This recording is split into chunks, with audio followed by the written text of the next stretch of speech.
So let's give them a clap even as a way for.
teacher from Malini High School to give a speech on his experience with the award program. Mr. Kazungu started the program 4 years ago and has seen the program run in 3 award centers with over 2,800 boys going through the program. Karibu sana.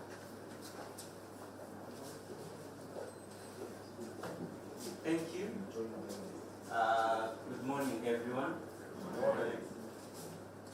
I just want to share my experience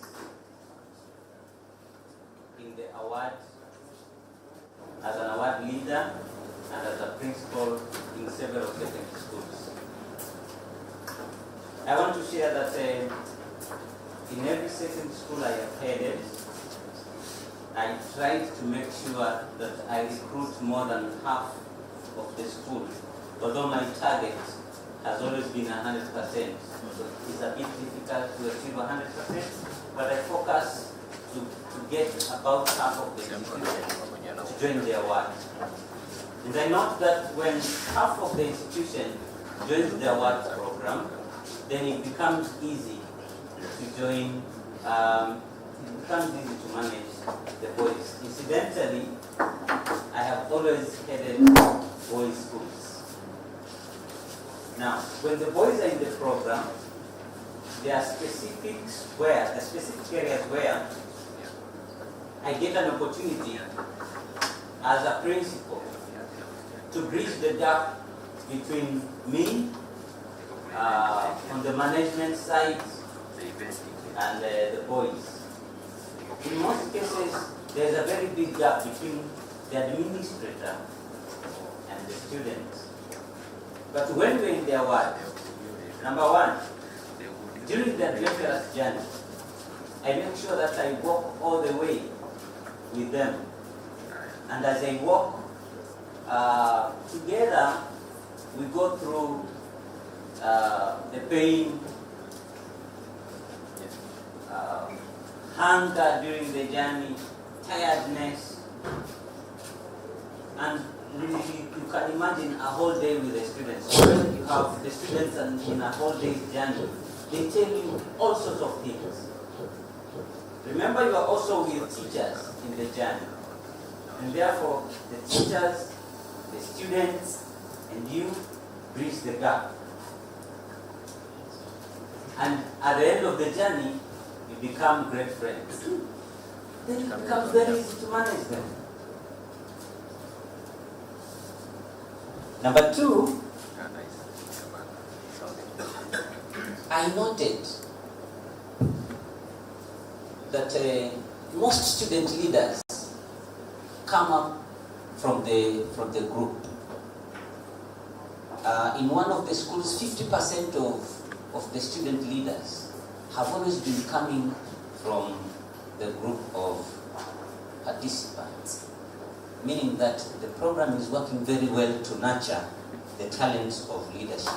I also noted that during the adventurous journey, students who even come from around get an opportunity to go to places they have never been. Let me give an example of Tibila boys in Taveta.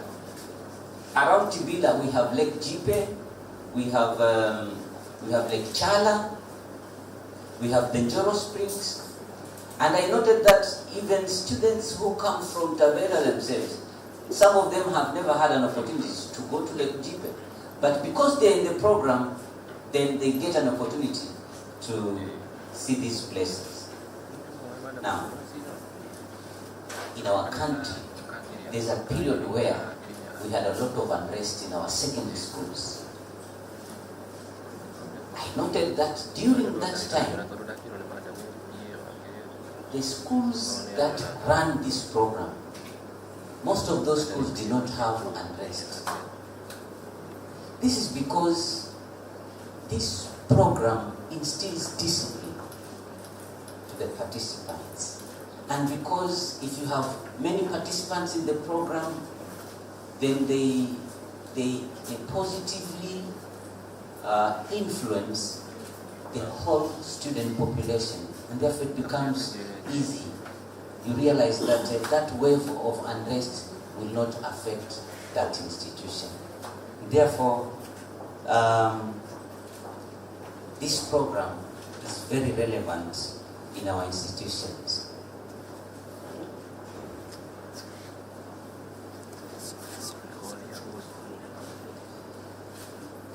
The community around the schools.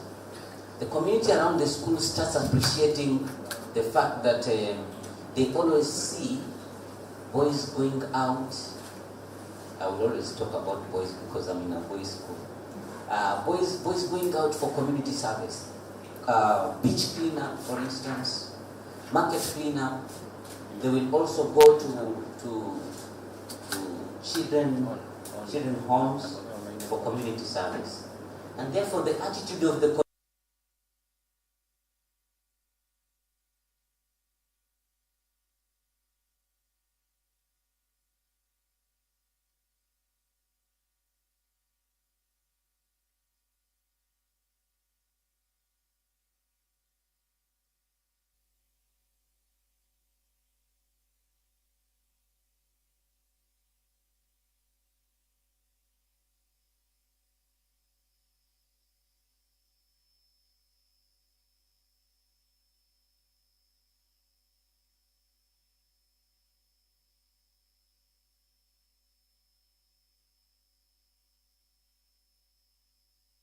journey, they need to spend some money. And therefore, in most of the institutions, they come up with activities like farming. And as they do that, they create income and they enable themselves to have money, which is going to prepare them for the journey.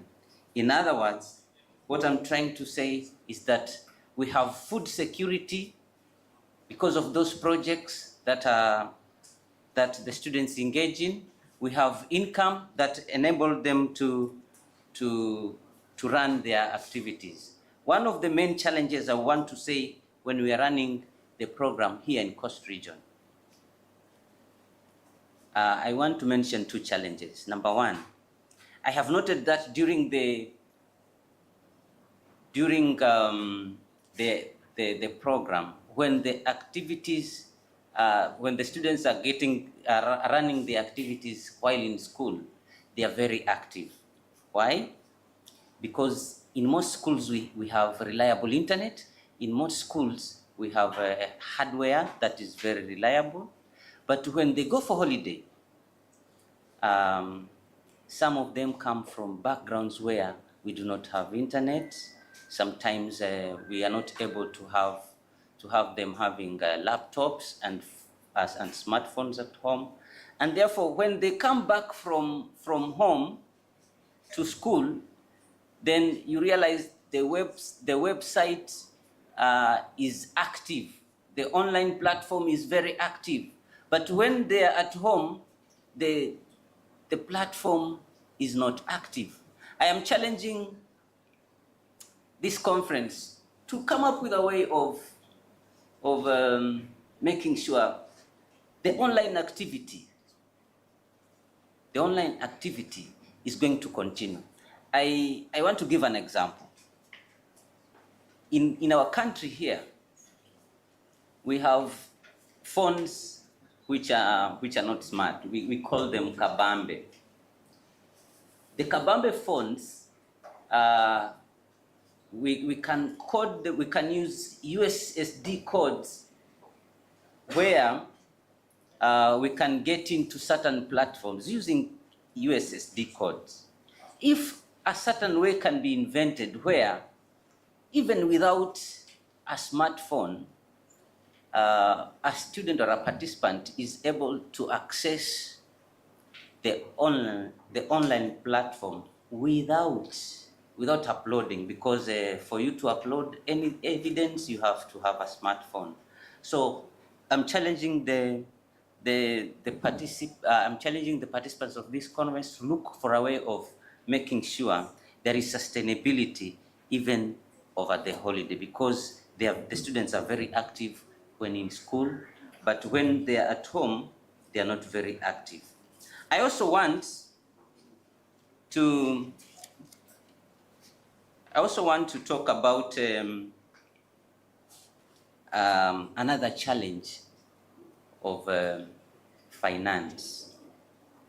We make sure that every time it is very easy for participants to join the program.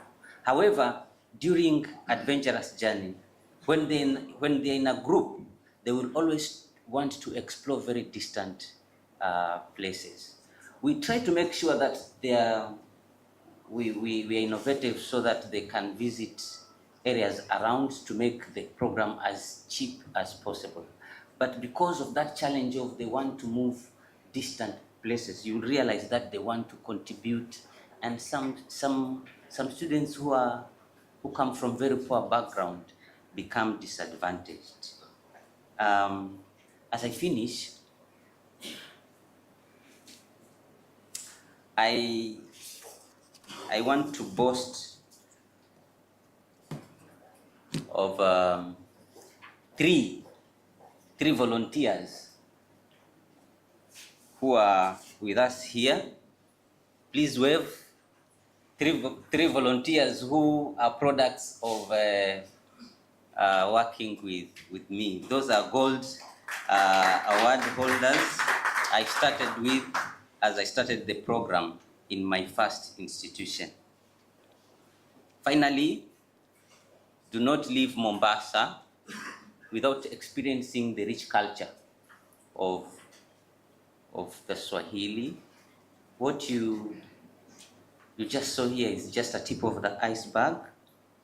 When you move out of this conference, create time and visit marine parks where you'll be able to do some snorkeling and interact with dolphins. I want you not to leave Mombasa without seeing the palm tree, but not only seeing, but enjoying the taste of the fruit of the palm tree. The young one is called dafu, and then we have very sweet wine, but taken in very small quantities, because otherwise you'll start staggering. And we have the Mijikenda, which has a very rich culture. Please experience that rich culture of Mijikenda. Welcome to Coast. God bless you. God bless President's Award, Kenya. Thank you.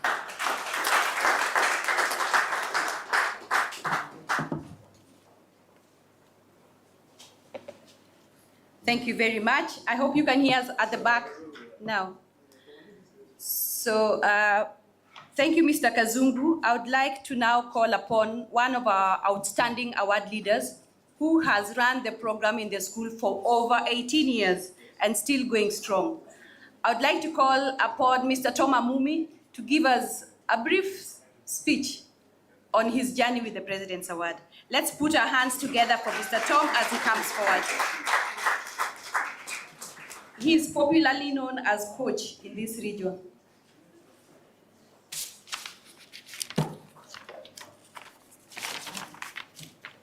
The Cabinet Secretary, the CEO, PAK, ladies and gentlemen, good morning. Good morning. Good morning. And to the distinguished delegates, Jambo. I didn't hear that. Jambo. Well done. And to the young persons in the room, hi.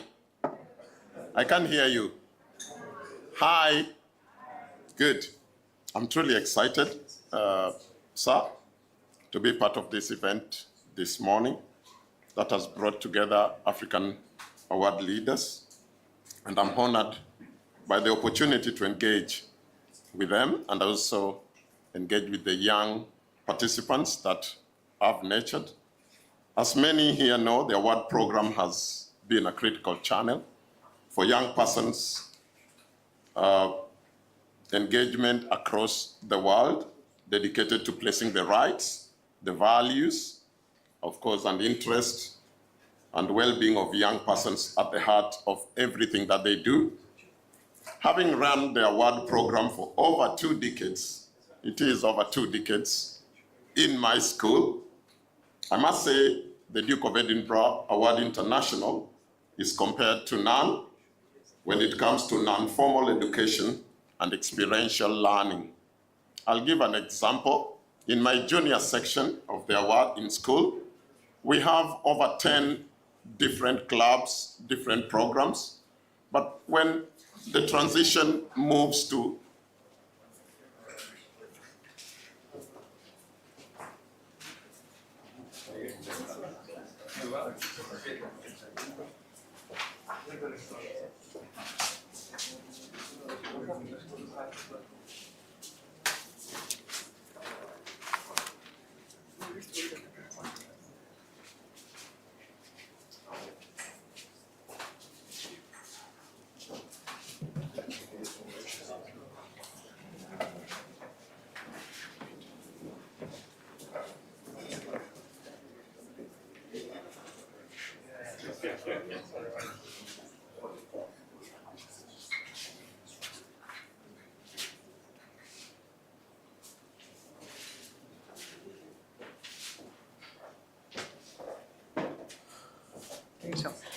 Karibu sana, Mombasa Governor.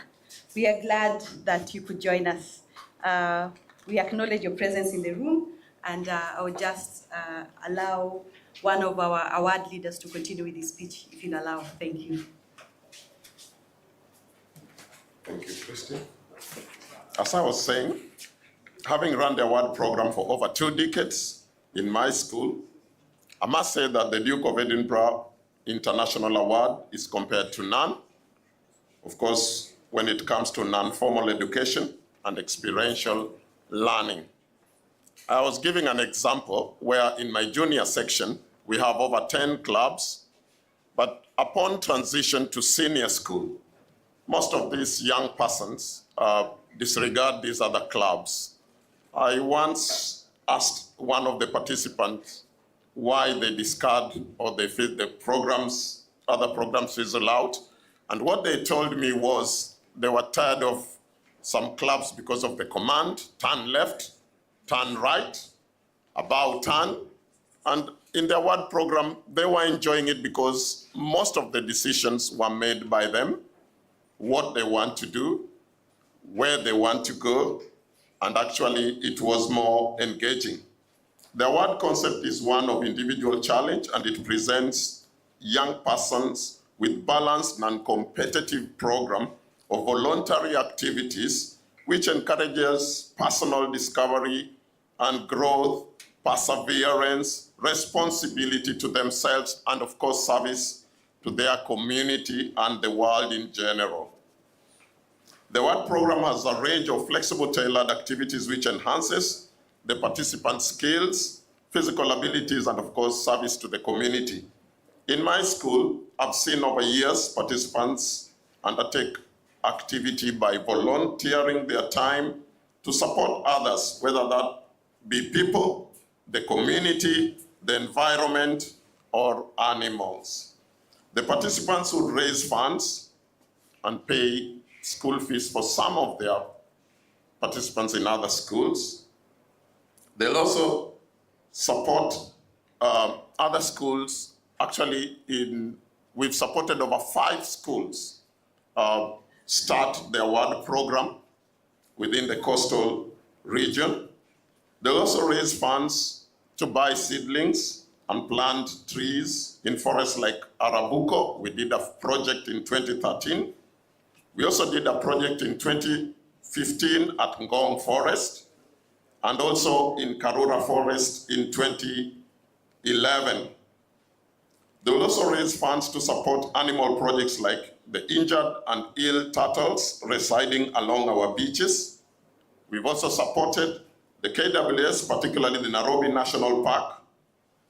And also, our participants would raise funds, support schools, tap rainwater by donating and installing water tanks, sink borehole, organize mentorship programs for different types of institutions, We've been to Dagoretti Rehab, that is a rehabilitation center for the girls. We've done mentorship programs with Njoro Secondary School in Taveta. And of course, the last one, which we did last year, PAD, a girl program at Kenya Kesho School in Shimoni.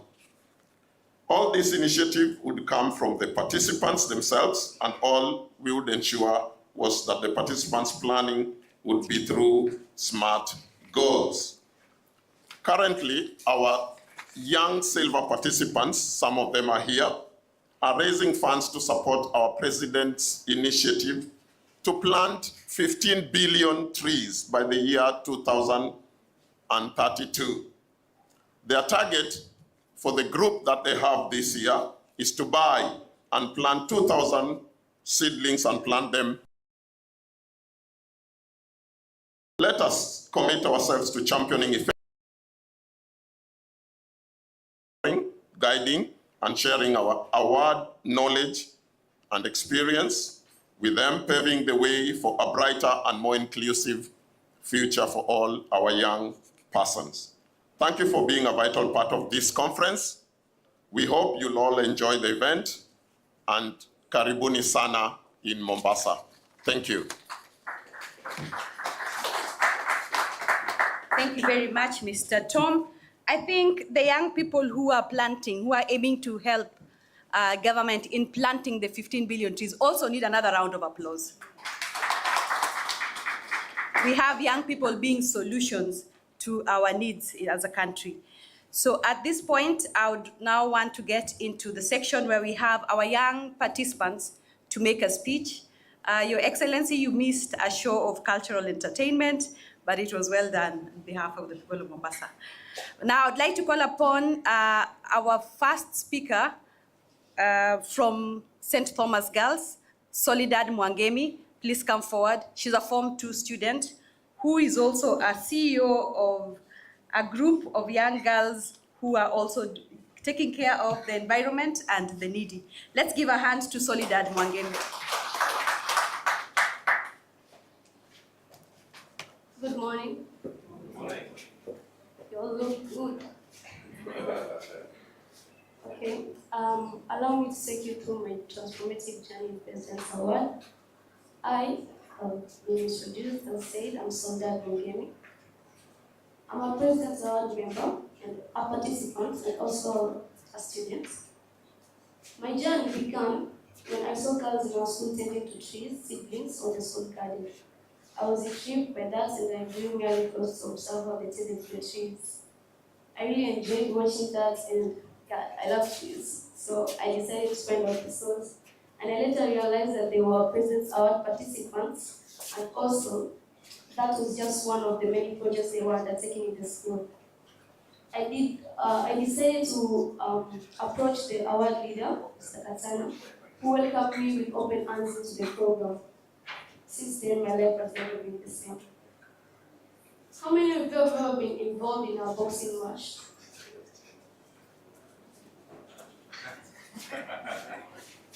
Wow, that's good. Okay, I view life as a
All right, thank you, and sorry for the small commotion.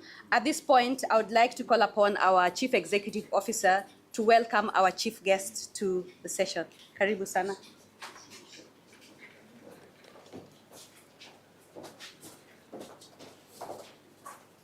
Once again, thank you very much for this opportunity. Allow me to just recognize our chief guest, our Waziri, Honorable Salim Vuria, Karibu sana, and also to recognize His Excellency, the Governor of Mombasa. Thank you very much for having us.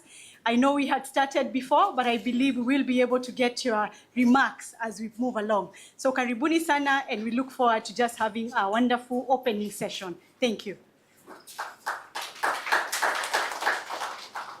Thank you, and most welcome, our chief guest. We were just listening to one of the young girls, a participant, giving their testimonies. I presume we'll just start it again so that he gets to hear the first bit of it. Karibu sana.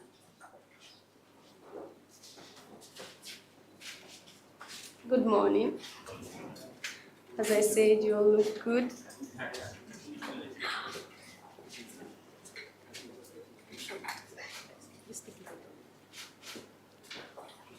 I was speaking about how my transformative journey in President's Awards began. My journey began when I saw young girls in school tending to the seedlings on the school garden. I was intrigued by that, and I drew merely close just to observe how they tended to the trees. I then, later on, I did some research and found out that they were actually President's Awards participants, and that was just one of the many programs they were undertaking in the school. I approached Mr. Katana, the award leader, who welcomed me to the program with open hands, and since then my life has never been the same. I was asking how many have ever been involved in a boxing match. How many of you have ever been involved in a boxing match? Honorable governors. So I view life as a boxing ring, and my many challenges in life as my opponents. Now, in order to defeat these many opponents, all these 5 fingers have to work together to make a mighty feat. This collaboration enables a boxer to deliver a punch with tremendous drop rather than what a solitary finger will do. This is what we call teamwork, ladies and gentlemen. That's one of the virtues that has been instilled within me in the program. Mr. Governor can attest, since he was a boxer.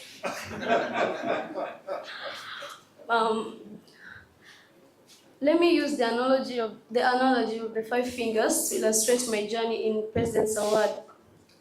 My journey began as an open palm. I was scared of the journey, I didn't know what it's going to be about. I just went there and I joined, but I didn't know what it was going to be about. I was scared. I had some stories like, if you don't wake up early, you do 50 press-ups. I can't even do one. So I was like, how? Then we have to run, hike, climb mountains, and the snakes, trees, injuries, and I'm a girl. But I leaned on to my sisters who joined the program before me, and they showed me love, and also the support and guidance I got from the school principal, and the award leader also guided me. I became strong, and I joined the program with a happy face.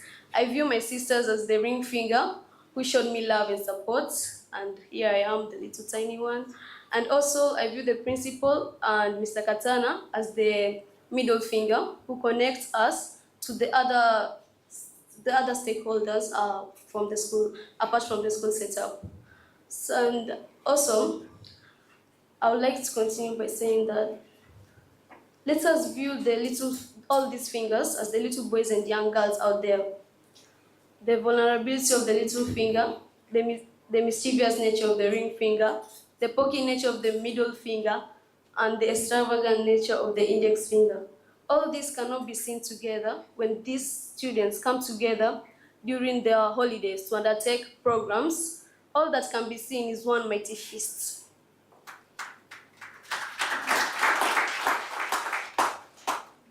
This program is a guideline to many students. The young people, when left alone, indulge themselves in activities that do not benefit or cause harm to themselves and the people around them, like early pregnancies, peer pressure, drug abuse, you name it. We've been there, some of us. And also, the program really guides and supports people. This journey has also taught me moral values, discipline, hard work, and most importantly, endurance. Every mountain I hiked, every injury I sustained has left a permanent mark of resilience within me that will remain with me forever. These are memories I'll carry and cherish with my children in the future. They'll also be the award participants. And I'm really grateful for driving myself to join the program. It has really helped me a lot and it has also strengthened me and guided me. At school, I indulge in a charity foundation where we raise funds to help students who are in need. We provide them with school shoes, stationaries, dignitary kits, and some other necessary stuffs. The charity foundation that started, it's minor for now, but I would like to develop it into a bigger foundation under my name. It will be known as the Soledad Foundation St. Thomas chapter. I would all like to invite you all to the launch of the foundation, and I hope you will make it so that we can support other young girls out there. So, are you coming? Yeah. Anyone who comes will get a free autograph from the CEO. Yeah, you can take it now because maybe in the future I'll be so busy, you won't get an autograph. As I conclude, I was technophobic before I joined the program, but I was then encouraged to log in my activities and to share my experiences to other people so that they can also know that the program helps you and takes you somewhere. Is the CEO of the Award Ghana present? The CEO of the Award Ghana. Hi. I would like you to pass my greetings to Accra Academy, Lebon School, and Achimoto School, the participants who are involved in the Student Exchange Program. Yeah, tell them I said hi. We had fun. Lastly, please make it to my foundation. Get an autograph. Thank you for listening to me. God bless Kenya.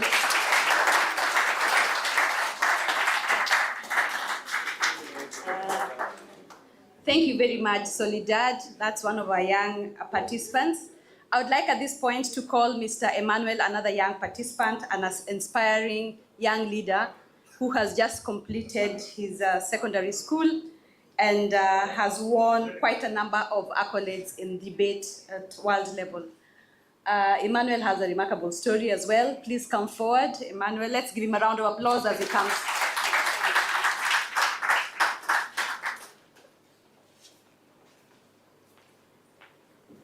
Good morning, everybody.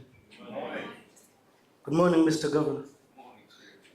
Okay, so I'd like to introduce myself. My name is Emmanuel, and I've been awarded with the gold certificate before. A brief history about myself is that I was at a point in my life where I couldn't walk unless I was administered surgery. And so I got the surgery, and for 2 years after that, I had a recovery process that was lengthy, and nobody knew if I would be able to even walk unsupportedly, but let alone climb the mountain, which I ended up climbing. So I thank God for that opportunity. Now I would like to talk about my time at the President's Award, especially with meeting the President when we went to Nairobi. When I first joined, I didn't think I would meet the President. I thought this was all going to be like one of the other school programs that we had, but clearly I was wrong. When we went to Nairobi, I had a chance to give a speech at the State House, and that went really well, and for that I'm thankful. But before we get to the victory at the end, let's focus on the journey that I had to go through to get there. For me to complete the gold certificate, I had to climb 7 ridges at Mount Longonot before it got dark. Why? Because we were racing against time.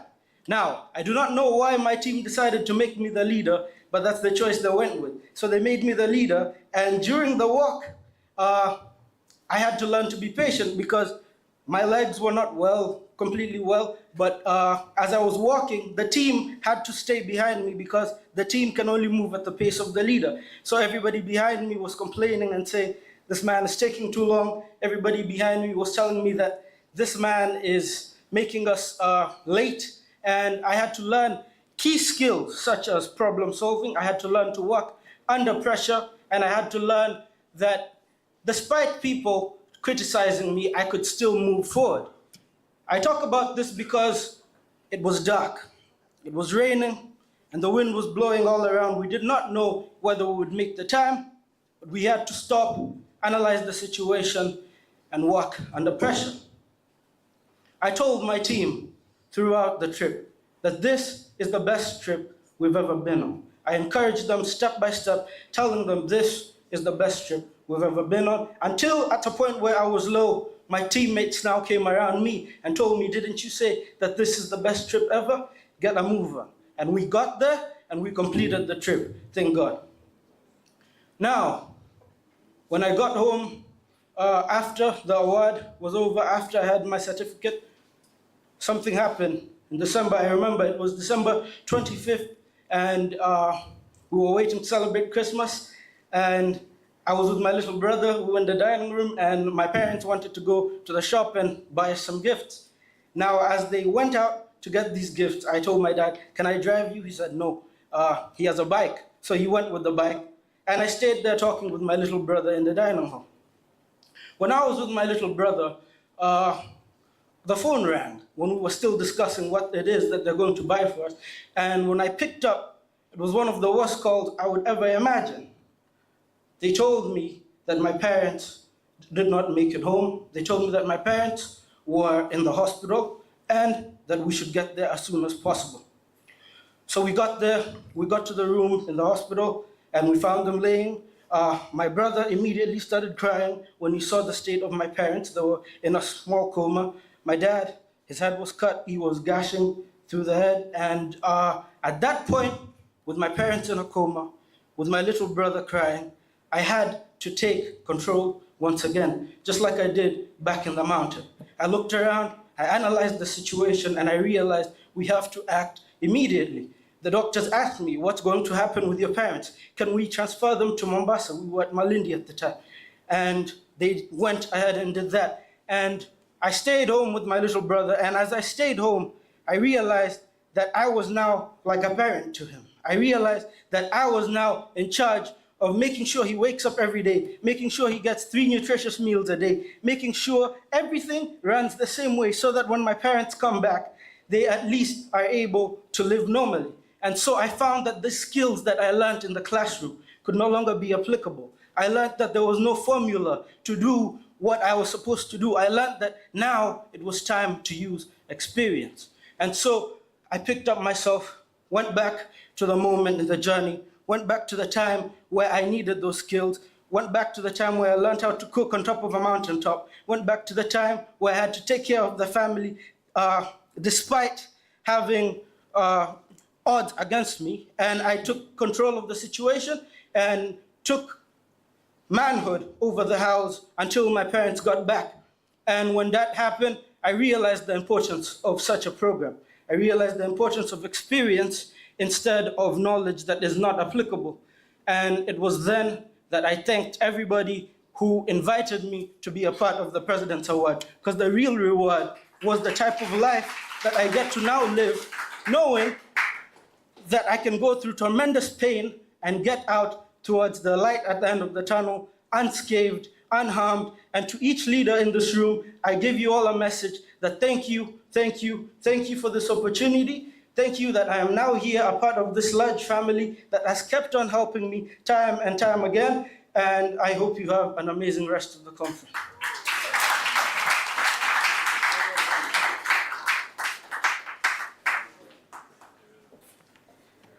Thank you very much, Emmanuel. Another round of applause for Emmanuel, ladies and gentlemen. I've been asked, due to public demand, that we have the two pieces of entertainment so that our chief guest and His Excellency are able to also experience this with us. Who am I to refuse? So I'd like at this point to invite Sheikh Alfonso to come and take us through his poem again. Enjoy. Tumpigie, let's put our hands together for him.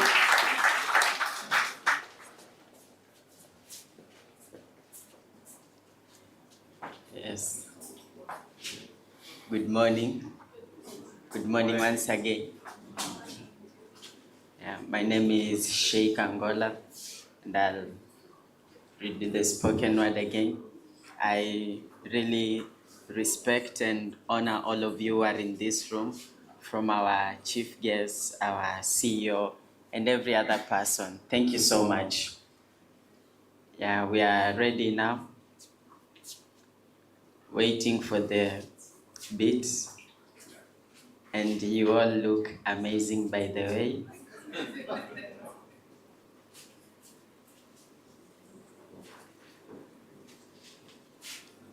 Yeah.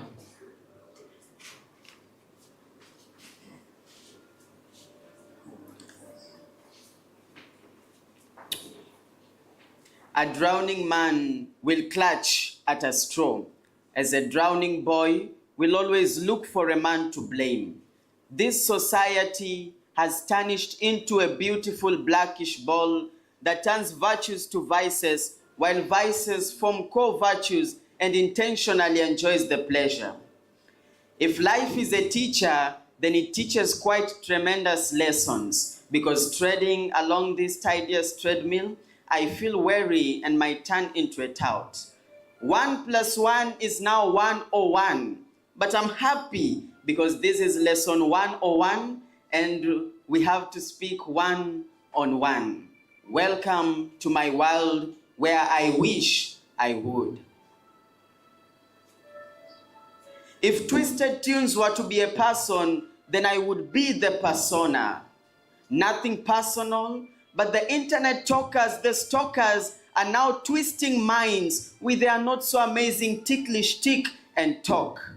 In this bedeviled world, I got bewildered into gambling my already gambled life in gambling. And as I gambled, like a gum I babbled, throwing gambles all over the grabble. And I, gambling everything in gamble, got so humbled that nowadays all I ham is bubbles. Welcome to my world where I wish I would. They say make hay while the sun still shines, but I say buy hay while money is still there. Right now, it started with a single simple shot, but right now I'm more than just shot up. And as you see me, I'm seated in this bay like a donkey that wants to bray, wishing that my day does not turn gray, as nicotine has turned me into a narcotics fugitive. Yet I keep thinking of Dr. Osis warning me of liver cirrhosis, but now I'm trying to find my way to his OC down in Oasis so that he can check on my cirrhosis. Welcome to my world where I wish I would. A beautiful day, they say, starts early in the morning, just like a doomsday starts with doom at dawn. When they warned me, I thought it was warm, and so I went out with Ella, Stella, Bella, Sheila, and Mila, just because there was moolah, only for me to develop a sweller. And just like they say, regrets come later in life with the leverage of depression. Right now I'm in my living room, seated in pain, my head on the pillow, wallowing whether to take the pill or not, because either way, I'll still be swallowing pain. So tears trickle down my eyes as I realize it was all in vain, but realizing that winnowing was all as a result of my knowing. Welcome to my world where I wish I would. How I wish that my brothers and sisters and parents could hear me. How I wish they could hear what I had to say. Hey, you, and you, yes, you, yes, and even you, and others who are watching from here and there, especially there, would you please take this talk? If wishers were horses, then beggars would ride. But because they are not, horses ride on beggars. As bad as it is, gambling is ruining many young lives. As awful as it is, drug and substance abuse is making us look even more awful in the society. As detestable as it might sound, sexual immorality does not promote morality. The best it does is give us a distaste in the eyes of the society. Remember, it's not too late to do the right thing. The ball is in your court. Welcome to my world where I wish I would. This is my world that I earned it from yokes. There was a time all I could see was so sour, it was though a saw was sewing through my skin. But today my world has brightened up. It is quite an advantage to stand here, not to speak adage, but just to add to that age, because I might as well be speaking from old age, as we know experience is the best teacher. I want to thank the G and C in KMTC for seeing it wise to give us the G so that we might be able to see like the real G. And I also want to thank President's Award for keeping me busy, because now I really do not have time for gambling anymore. And while I might be idle to think of drugs, I think I've got logs to fill. And it is not flattery, by the way. As you can all see, I'm flat, and in a way, because you've traveled, you are weary. Thank you so much. And ladies and gentlemen, with all being said and done, I still take this opportunity to welcome you to my world where I wish I would. Thank you so much.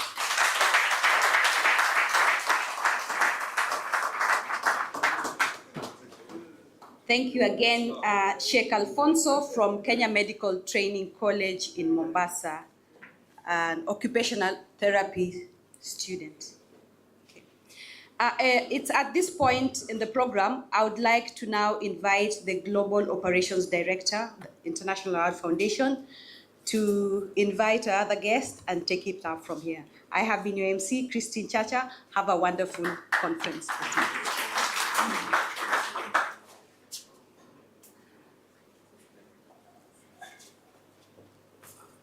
Thank you very much, Christine. Our chief guest, Honorable Minister, our Governor, our Secretary General, our Chairman of the International Award Foundation Africa Region, our Principal Secretary, government dignitaries present, colleagues and delegates from all over Africa. First, I want to say Asante, Waziri. When we came to your office and we said that we are having this regional conference for Africa, you gladly accepted to come and honor. We feel very honored that you've been able to come. The conference theme is taking a new bearing. If you listen to the words of the boys and girls, of the young people who have spoken this morning, they're actually asking for this particular bearing. Throughout the conversations that have taken part this morning, it's all about us taking a new bearing. So the next 3 days, we have 11 countries out of 15 countries from sub-Saharan Africa that are going to be discussing on what do we need to do to elevate the award. Elevating the award means giving all the young people around the countries you operate an opportunity to be part and parcel of this award. And if all young people are going to be part and parcel of this award, then you can imagine how many Emmanuels we will have. The story of Emmanuel was a very powerful story. The story of the young man who had just spoken about the drugs and everything else was also very powerful.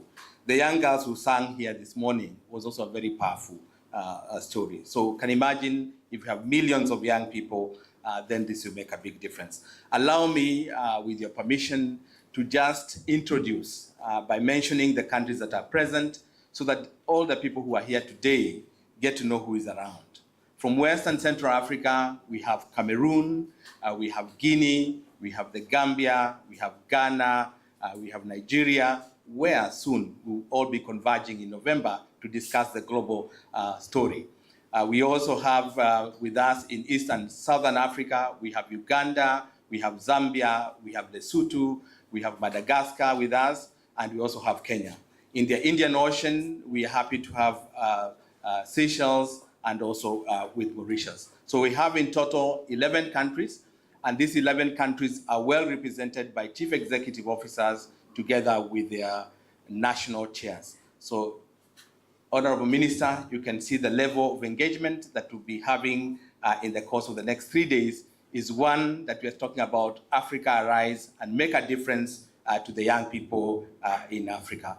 With those words, now that you know what we'll be discussing in the next 3 days, I want to ask the chairman of the President's Award to just say hello to us before I invite the Secretary General.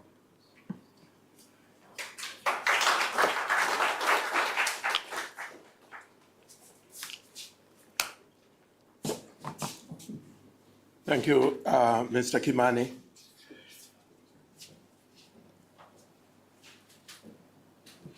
Cabinet Secretary, Excellency the Governor, the International Award,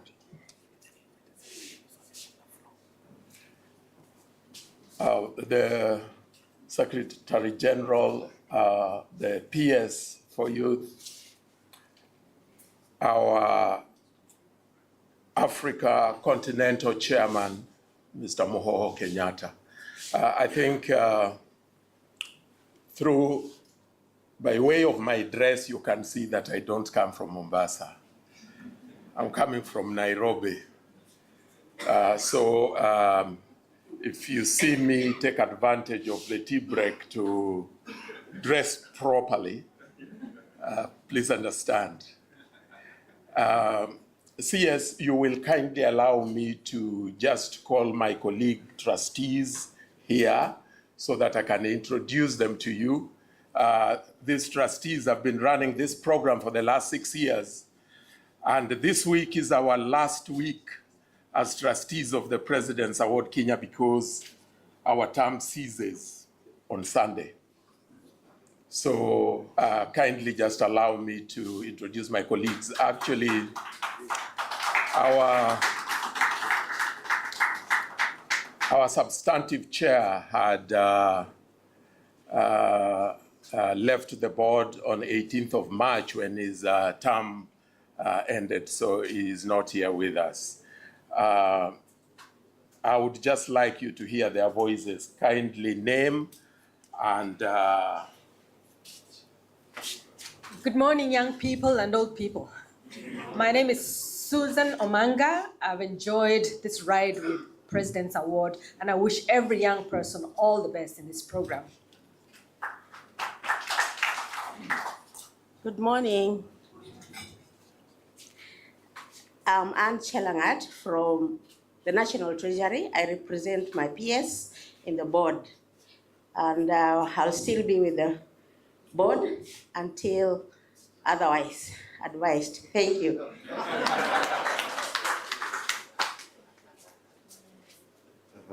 Good morning, everybody. My name is Sachin Chandaria, and welcome to Mombasa, welcome to Kenya, and thank you for making the time to be here with us. I've been on the board for 6 years, I think, and we joined when it was just beginning. We had just been created, actually, as a state corporation by an act of parliament. It has been a very interesting and challenging journey because the first 3 years we were in COVID. So trying to manage the award through COVID was a extremely challenging time, and I have to say the board stepped up and did some pretty amazing things. And I know the students, the messages we've had from the students through that period about how we supported a lot of the students through that period were very, very heartwarming. It's been a very interesting time, and so I thank you for allowing me to serve in this role. Thank you. Good morning. Hi, my name is Jared Kingwaina. I represent the PS Youth. And just like my colleague, Jelagat, until it's decided otherwise, I'll still be there representing the board. Thank you. So for the business of today, the PS is representing himself. The secretary to the board is the CEO. She's introduced herself twice here.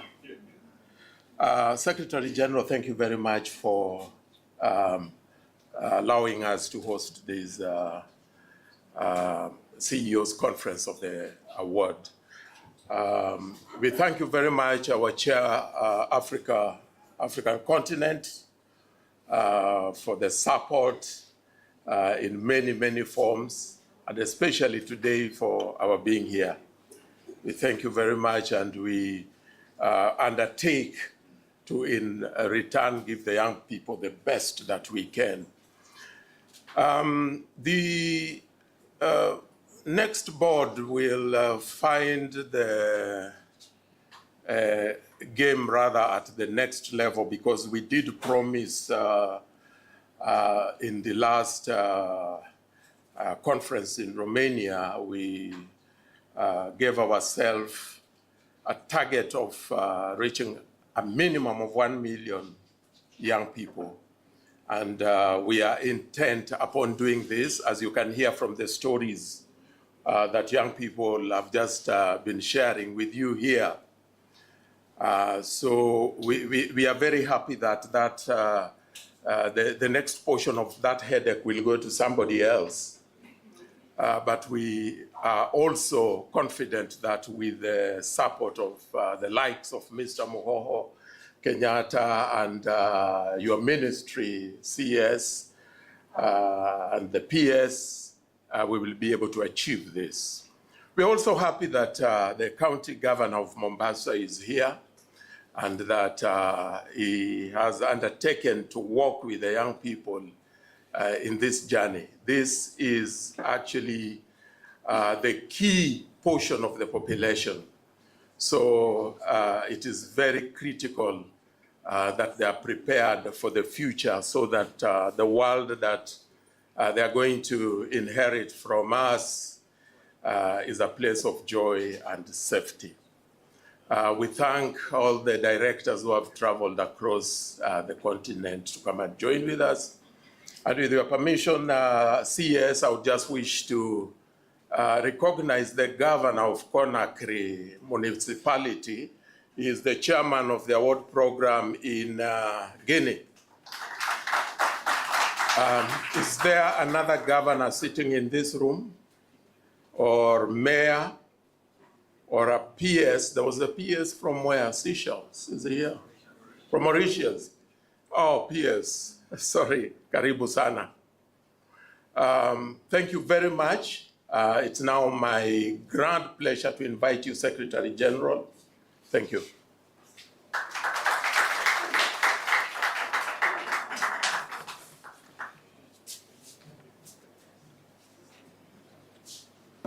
Thank you, Excellencies, honoured guests, colleagues, friends, fellow awardees, and all protocols observed. Hamjambo. Bonjour. Good morning. It is very complex when you travel the world as a representative of an international organization. There are politics that have to be observed, and you have to tread very carefully, particularly when you are on the cusp of change globally. There is a tide of change, and I have to say we've witnessed it here today. The end of the tie is coming. And so I have ties, no ties, open shirts, closed shirts, and I guarantee that whatever I'm wearing is the wrong thing. So I am deeply grateful that the standard has been set by the Honourable Secretary, and immediately there is a coffee break. I shall join him in an open neck shirt. Mr. Mohoho, thank you so much for hosting this wonderful, wonderful venue for our conference. It's fantastic to be able to gather our people from all across Africa to this regional conference. And for all of you who've traveled here, your presence is not just a gesture, it's not just to have fantastic views of the ocean with wonderful hospitality, but it is a demonstration of your commitment to the youth of Africa. It's a belief that we together can see the transformative power of the award in action. The award is already doing remarkable work across Africa, across towns, villages, schools, and communities. Young people are discovering the life-changing power of participating in the award, and we've heard that here today. We've heard about the transformation of confidence, learning the skills that technical qualifications cannot give you, but that will save you when your parents are in trouble, that will save you when your own morality is in trouble. Whether you are in Nairobi or Nakuru, Lusaka or Lagos, Accra or Antananarivo, we see young people building their futures, gaining resilience, compassion, leadership and purpose through this extraordinary framework. We see the confidence exuded by the young people here today that is built when they participate in the world. And this is not just about individual skill, it's about global impact. We have today 1 million young people around the world participating in the Duke of Edinburgh's International Award across more than 120 countries. And according to our social value research, the 2023 cohort are already contributing £2.5 billion worth of value into the global economy. That's real life-shaping value being added to communities, to nations, and to the world. But today and this week, we are thinking about Africa, the fastest growing population in the world, the youngest population. Half of the fastest growing economies in the world are here in Africa. There are huge challenges, and I accept that, whether it's climate change or conflict or living costs or access to the basics or competition for jobs. But the award represents a huge opportunity, a tried and tested framework that is developing world-ready young people. In every generation of politicians, of non-profit leaders, there is a compulsion to try something new. I want to ask you this. If you know something works, why have something new when you can already use that which works? And 60 years of partnership here in Kenya proves that the award works. The skills and qualities needed to make the most of opportunities and address significant challenges are already present in the development that the award represents.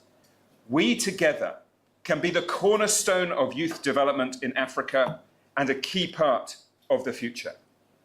In Uganda last year, we were fortunate to be joined by His Royal Highness the Duke of Edinburgh, Prince Edward, as he shared our association strategy, Reach for the Sky.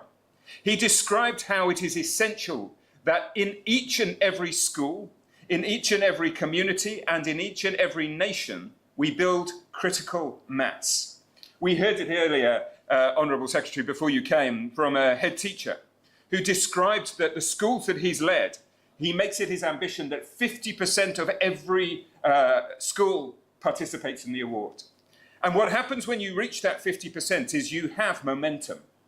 And he says it's very easy then to get young people signed up because young people ask the question, why are you doing this? What is happening here? And then they want to participate. And growth becomes a natural part of the order. We collectively have set our sights on significant growth and reach because we believe the award makes a meaningful contribution to young people's chances. And we believe that more young people from all backgrounds should benefit from this self-development.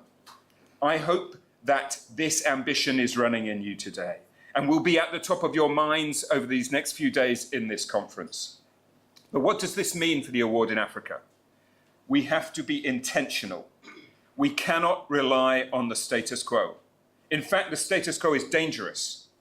Africa has seen population growth of 25% over the last 10 years, and the average age coming down to 19 years old. I believe that together, notwithstanding the long-term ambition of Kenya to reach 1 million, together we have to set a 3-year ambition of 1.3 million young people across the continent of Africa within these next 3 years. It is essential, as I look at the global perspective, that Africa leads the award. We cannot rely on Europe leading the award. And this has to be the beginning of a new era for the award across the world. It's possible. We can make it happen.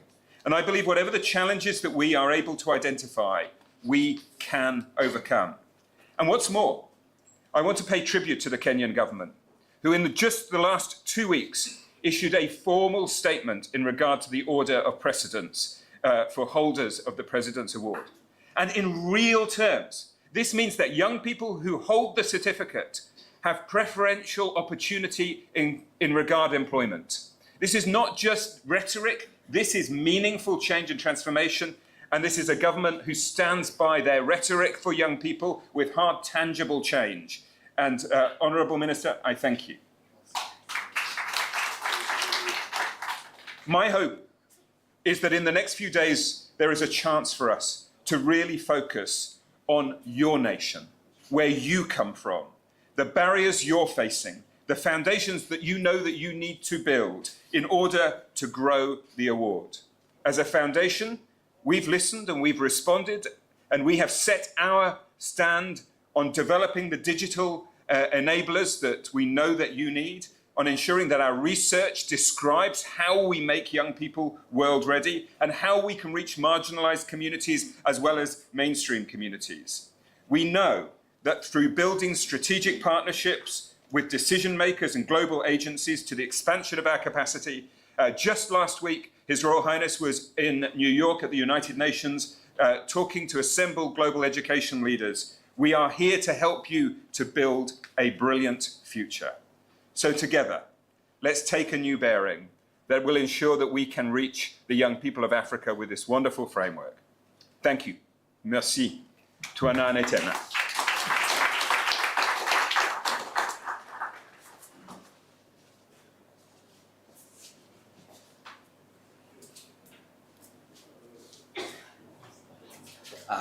Thank you very much, Secretary General, for those very powerful words and also setting the direction for the next 3 days. We want to say thank you very much. And we're also honored to have you grace this particular event. So thank you very much. Do pass our very warm regards to His Royal Highness. I now want to ask the Principal Secretary, Ministry of Youth, Creative Economy, to come and give his remarks, and then kindly invite our chairman.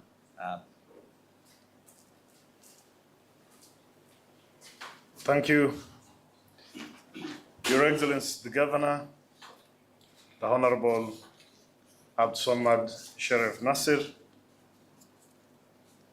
the Cabinet Secretary for Youth Affairs and Creative Economy, the Honorable Salim Mgala Mvuria,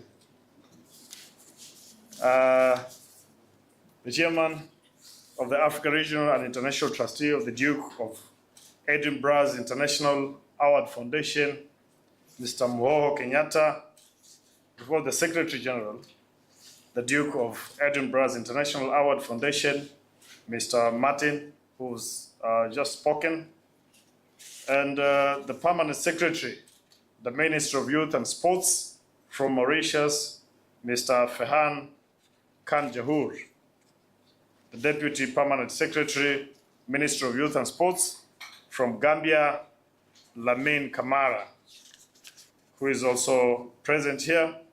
Of course, the Board of Trustees, led by Mr. Otieno, the Chief Executive Officer of the President's Award, Kenya, Madam Margaret, the National Directors, delegates, award leaders and volunteers, ladies and gentlemen, comrades and friends, good morning.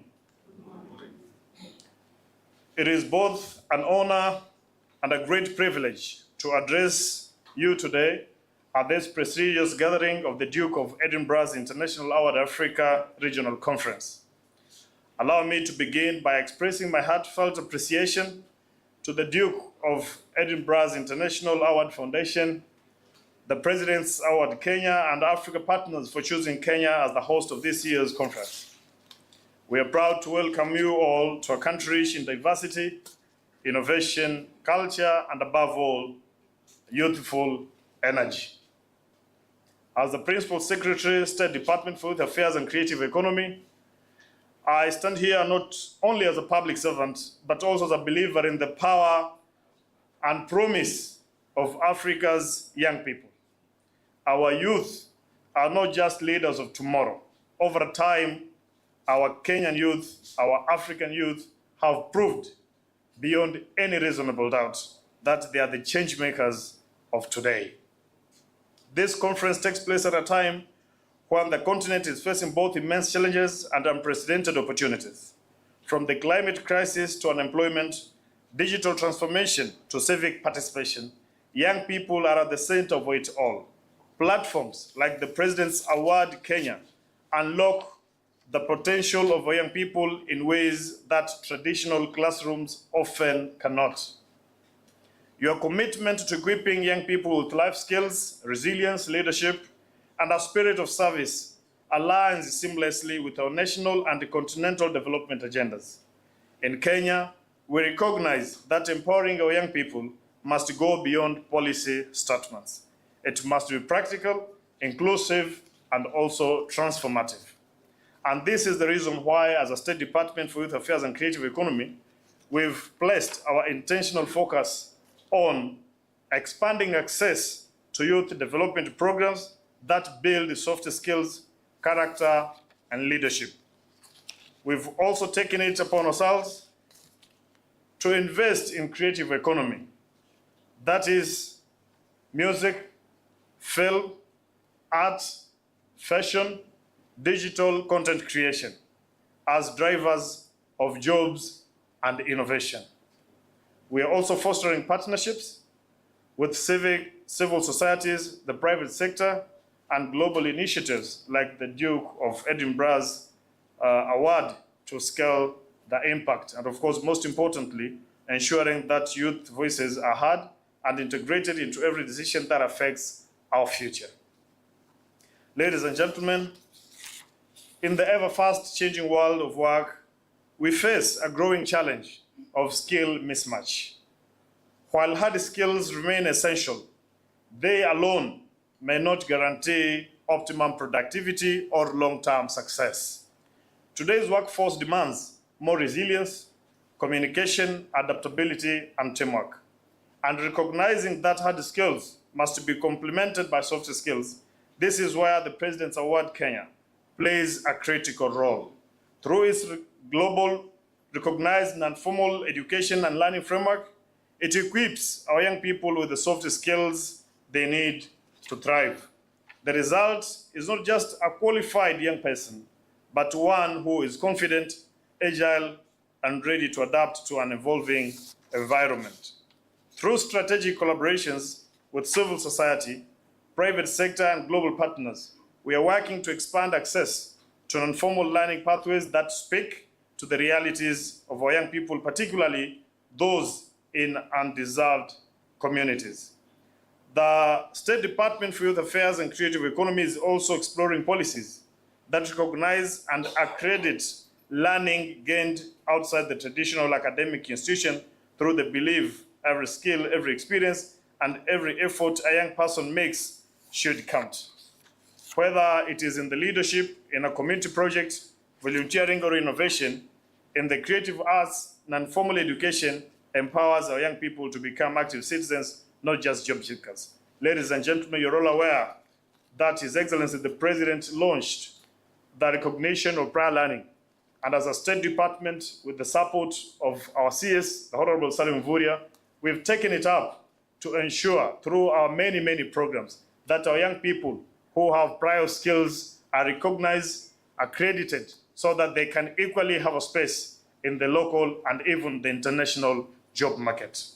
And to the young people in this room and those we serve, know this, that you are not invisible. You are powerful, you are essential, and you have allies in government and in the award community who are working every day to see you thrive. In conclusion, I wish to commend the President's Award Kenya, the Duke of Edinburgh's International Award Foundation, and your vision for preparing young people for life and leadership. Together, let us shape an Africa where every young person has an opportunity to discover their purpose and fulfill their infinite potential. Ladies and gentlemen, I equally wish to appreciate having sat and listened to the presentation from my young comrade Emmanuel, Sheikh, and even the St. Thomas students. I think that is a good show that the President's Award Kenya not only instills the virtues of confidence and courage, but also a breeding ground for ethos and national values, something which every parent and every government would always aspire to instill in our young population. We are very deliberate with the support of our leaders, and we want to also, the Honorable CS, equally appreciate the county government of Mombasa through the leadership of His Excellency the Governor. I'm aware that they had a meeting with our team from the President's Award Kenya on Friday to try and explore opportunities on how we could integrate the school holidays here in Mombasa County with the programs of the President's Award Kenya. And Your Excellency, that kind of support to some of these programs which lay foundation to our young people, of course, cannot go unnoticed. And we join hands in appreciating you for going all the way to ensure that you prepare a safe haven, safe space, and a future for our young people. Your Honorable CS, before you came in, the principal for Malindi High School, who is also the immediate former principal for Timbila Boys High School, Mr. Kazungu, is right here, gave a very good account, thank you, gave a very good account on the impact of the President's Award Kenya, not only in the values of the students, our young people, but also in management. He has insisted that the institution of the President's Award Kenya has really helped him insofar as management is concerned, because it has created many platforms of interaction with the management and the students, and it has made it very easy for him to interact with the students. And I tend to think that is why during his time in Timbila Boys, we used not to hear what we used to hear before. And I hope that you will first integrate it in the management of Malindi High School. And this, therefore, is to appeal to all teachers here present and beyond that this President's Award Kenya and many other programs from our government are the future of integration between management and the students. I want to thank you. And at this particular juncture, ladies and gentlemen, I want to take this time and chance to welcome the chairman of the President's Award Africa, Mr. Muho Kenyatta, to come and give his address. Karibu sana.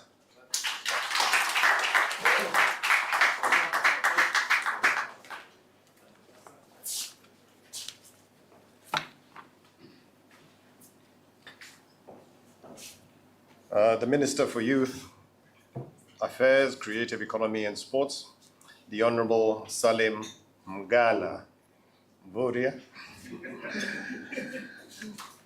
the Governor of Mombasa County, His Excellency Abdul Samad Sharif Nasir, esteemed trustees, country directors from around our beautiful continent, heads of institutions present, permanent or principal secretaries from various countries across the continent, our passionate young participants. Thank you for such fantastic performances, and wow, such powerful testimonials that we have all heard here today. And I would like us all just to give them all another round of applause for such wonderful performance. It is great to see the kind of confident and disciplined people that come through this award. And the end product of this award is quite clearly seen by the people who we have seen here at this stage today. I would like to tell all those who have performed here today that first and foremost, I'll let you in on a little secret. The governor here is also a beneficiary of this award. So young people, the sky is the limit. This is what your aim is. This is what you should all be aiming for. So I'll speak to all of you later on and I'll see what your ambitions are, but this is the kind of product that we can get, and we can see that directly in our governor right here. As a trustee of the Duke of Edinburgh International Award Foundation and chair of the African region, it is with profound joy and great honor that I stand before you here today and to welcome you to Mombasa, this historical coastal jewel of Kenya, for the Africa Regional Conference of the Duke of Edinburgh International Award. We gather here today from the shores of the Mediterranean to the Cape of Good Hope, from the Atlantic coast to the Horn of Africa and the Indian Ocean. We have gathered here as one family, united by our shared commitment to the development and empowerment of Africa's greatest resource, our young people, the youth. They are the true hope and future of our beloved continent. As I look around this room, I see the faces of dedicated young individuals who, despite numerous challenges, continue to champion the cause of youth development across our diverse continent. Your presence here today is a testament of your unwavering belief in the potential of every young person in Africa to be a catalyst for positive change. It is their time now to grasp and take over the mantle of leadership, and as such, the stewardship of our continent with their passion, innovation, and energy. This week-long journey we are about to embark on is more than just a conference. It is a convergence of minds, a sharing of experiences, and a forging of strategies that will shape the future of the award across Africa as champion for non-formal education and learning. From the workshops, focused labs, to the award in action, we have designed each moment to inspire and challenge and empower you. Let us, however, begin by acknowledging our reality with clarity and courage. Africa's youth population is projected to reach nearly 830 million by the year 2050, a startling reality. Being not just the youngest continent, but potentially the most dynamic workforce on the planet. Yet this demographic remains, and I emphasize, largely, number one, untapped, and secondly, constrained by systems that were not designed for the scale and speed of change that we now face. Ladies and gentlemen, we need to urgently refocus. Africa stands at a crucial crossroads. Our continent's trajectory will be determined by how well we prepare our youth for the challenges and opportunities of tomorrow. The award has proven to be a powerful vehicle for this preparation, instilling in young people, as we have seen, the values of perseverance, responsibility, and service, values that are deeply rooted in our African traditions. During this conference, we will explore how we can strengthen governance and operations, develop essential skills, create meaningful networks, and implement effective strategies for change. We will learn from each other's successes and challenges, and we will celebrate our achievements and confront obstacles with renewed determination. Excited about the rich cultural exchange that will unfold in the coming days. Mombasa is a blend of African, Arab, Asian, and European influences. This provides the perfect backdrop for our discussions, taking into consideration the wonderful diversity that exists within the award program. To our international guests, I say, Karibu Kenya, welcome to Kenya. May you experience the warmth and hospitality Kenya is renowned for. To my fellow Kenyans, I say this is our moment to showcase the innovation, the resilience, and that defines our approach to the award that was established in Kenya 60 years ago in 1966 and is known locally as the President's Award Kenya. Let us engage fully in the sessions ahead. Let us speak openly, listen attentively, and collaborate effectively, let us remember that every insight shared, every connection made, every plan developed here has the potential to transform young lives across the continent. In closing, I would like to express my... Money has been poured. I'm telling you. Our CEO said it's all about technology. Sometimes technology doesn't get to fail all of us. But anyway, I'm sure my voice is loud enough and we will be able to project. In closing, I would like to express my gratitude to our host country, Kenya, for their exceptional hospitality, and to all the dedicated officials, staff, and volunteers who have worked tirelessly to organize this event. Your commitment makes the vision to empower the youth and arm them with the requisite skills a reality. I wish you all a productive and transformative experience as we chart the way forward. Thank you very much. And can I at this stage can I at this stage invite the Governor of Mombasa to also give us his remarks. Thank you, Governor.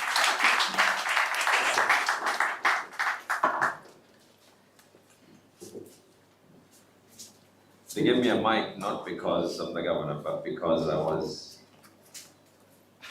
I'm also one of the beneficiaries of the presidential awards.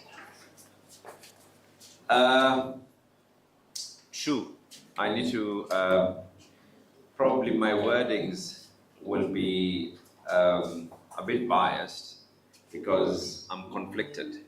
I'm actually a beneficiary of the presidential awards. And as conflicted as those wordings will be, maybe we just have one mic. I think this is the one that is working.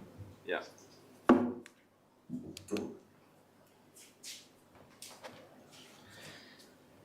Yeah, good. All right. Thank you very much. Thank you.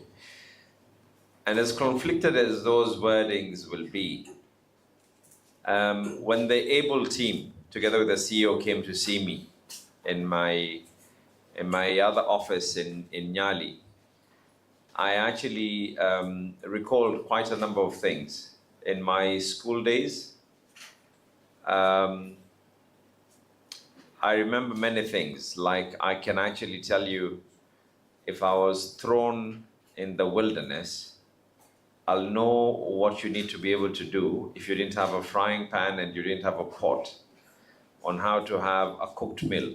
Some of these things can come in very handy. But more than that, one thing that is always stuck on me is that you now end up realizing and valuing the importance of teamwork, something that has stuck with me for the longest. When I was a member of parliament, there were 3 programs that we did. One of them was to look at those young people, especially who are in primary school, and we took them out on trips. I recall one of those trips was actually in Malindi, where we looked at the students who came in from poor backgrounds. We financed the whole thing, and I actually went with them. And it was not just Malindi, we went to Gede, and after Gede there was the Arabuko. And then we also had another program, which we called the A program. And what this basically did was we got together all the students who we knew had a potential of actually getting A's, and we put them in camps over the school holidays. And results spoke for themselves. Then we had another group. This was the group where we felt had potential to reach that level. When we were sworn in to become the governor of Mombasa, I sold this vision to the Department of Education. And in 2023, we came up with a program called the Motivational Program, where over school holidays, we brought together these school children And they were not just going to be in class, but to actually try and do programs like the ones that are being done. And in 2023, we were able to do 10,365 students in Mombasa County. 2024, a similar program was done where we were able to do 11,718 students. And the direction that I've given, I actually have CCs and chief officers from 3 departments here. And I've asked on the sidelines, that is the Department of Education, and we have the Department of Youth, and equally the Department of Trade who are here. And I've asked them to, with immediate effect, partner with the presidential awards for us to come up with programs where instead of reinventing the wheel, there is actually no need for that, because the law allows us as different levels of government to immediately engage, and the county government will set aside the necessary funding if we were able to do it.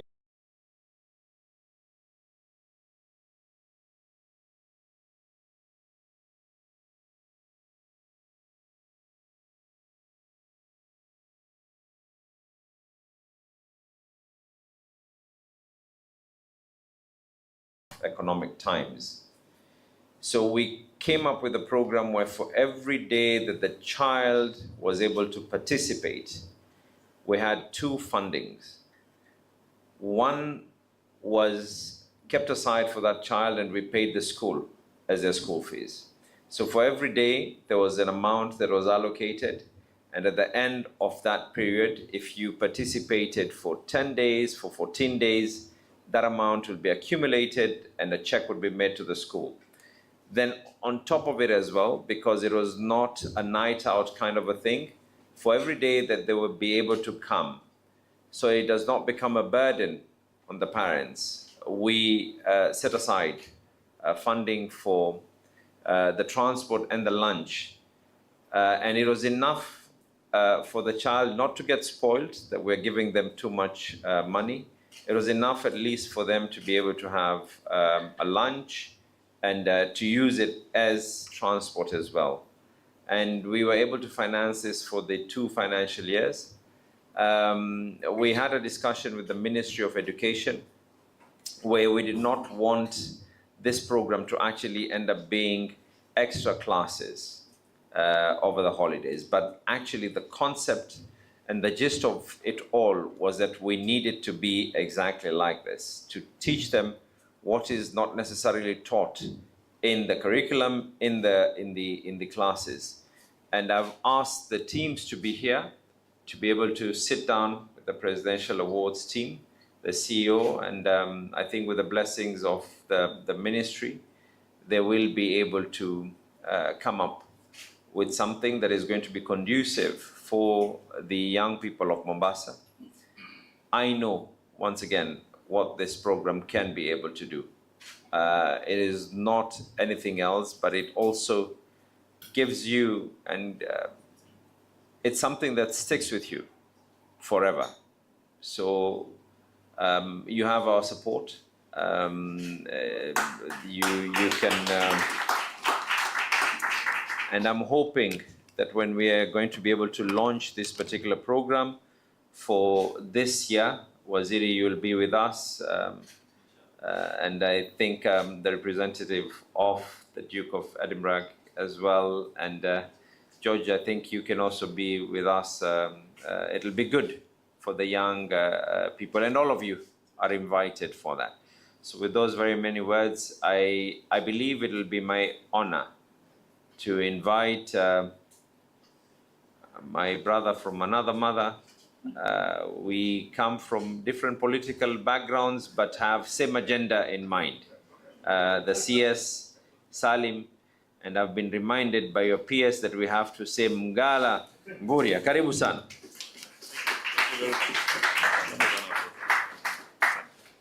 Thank you. Santeni sana, tunaweza keti. Thank you. Thank you very much.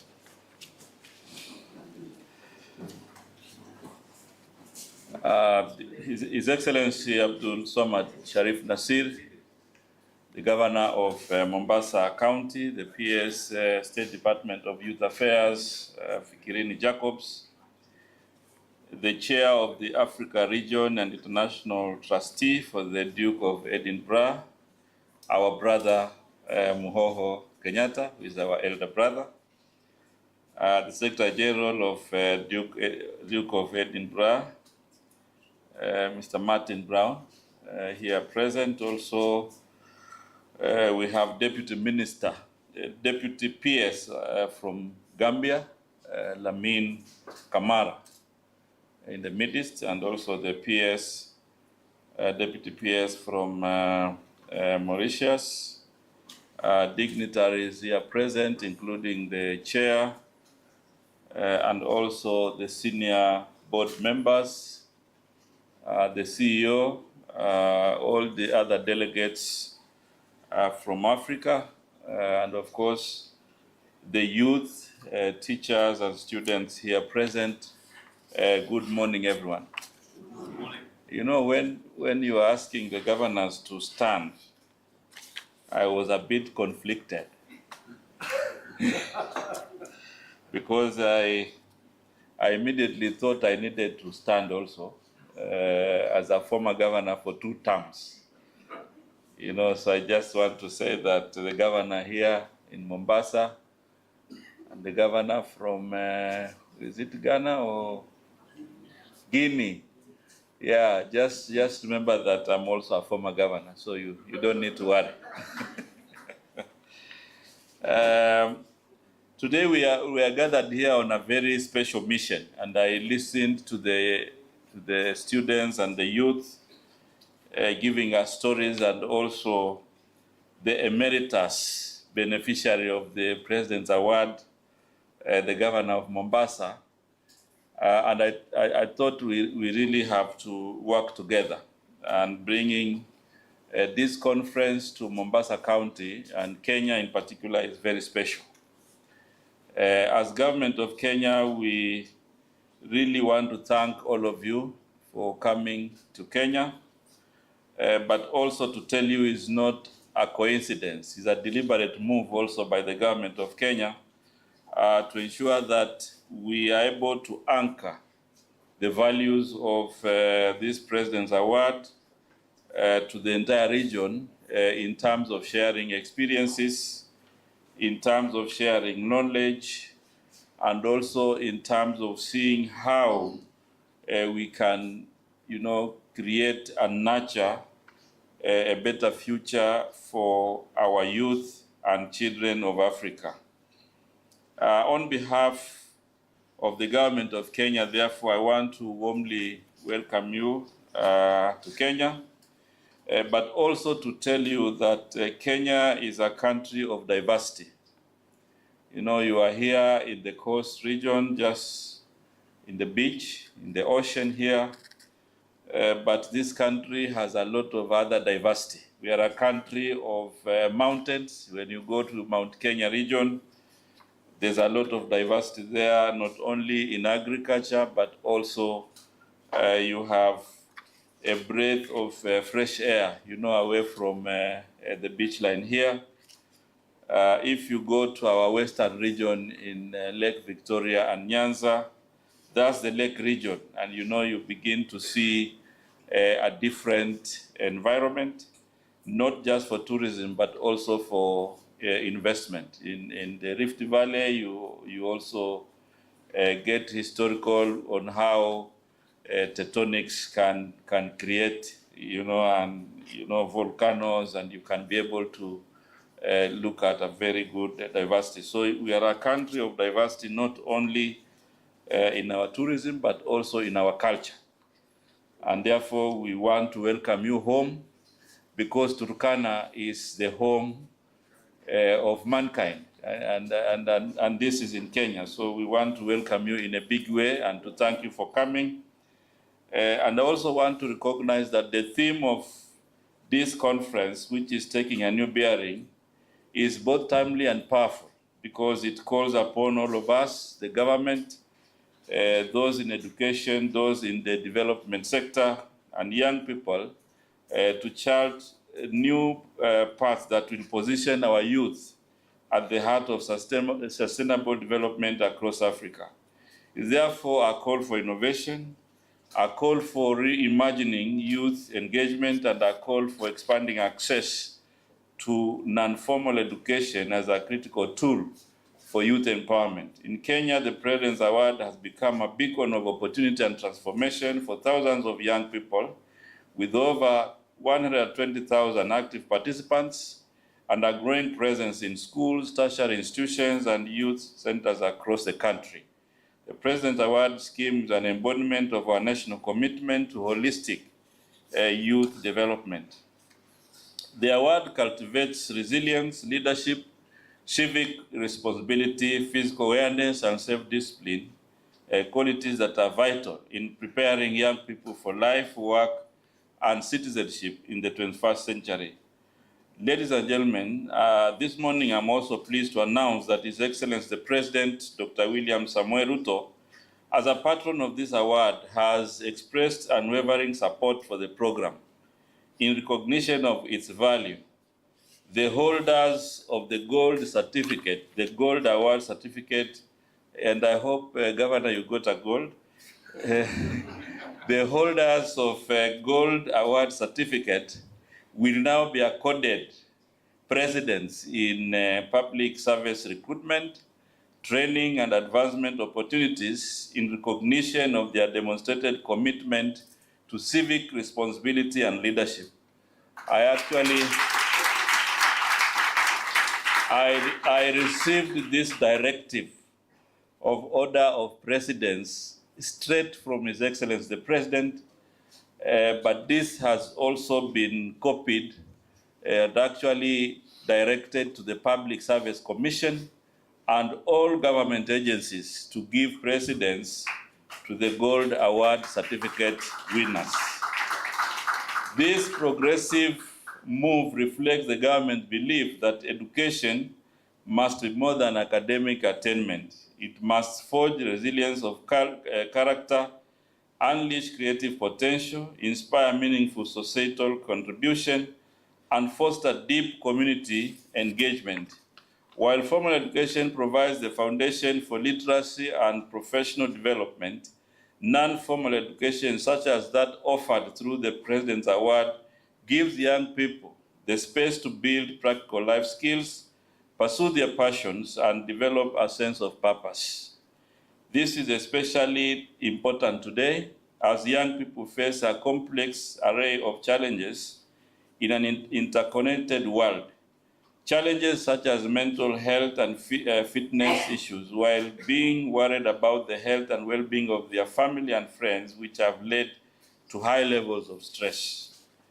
This makes it even more important that they are deliberately exercising a choice of extracurricular activities, are doing it in a way that requires connecting with other people. I want to recognize the Principal Malindi and all the principals here present, because the co-curricular activities that you are doing, the mentorship, is also fostering a lot of discipline among the students, and this is a good foundation for their future. Pongezi sana, asante sana. We are proud that Kenya is hosting the landmark event that brings together over 40 delegates from diverse African nations, and we are confident that it will lay the foundation for deeper regional partnership and greater investments in youth development.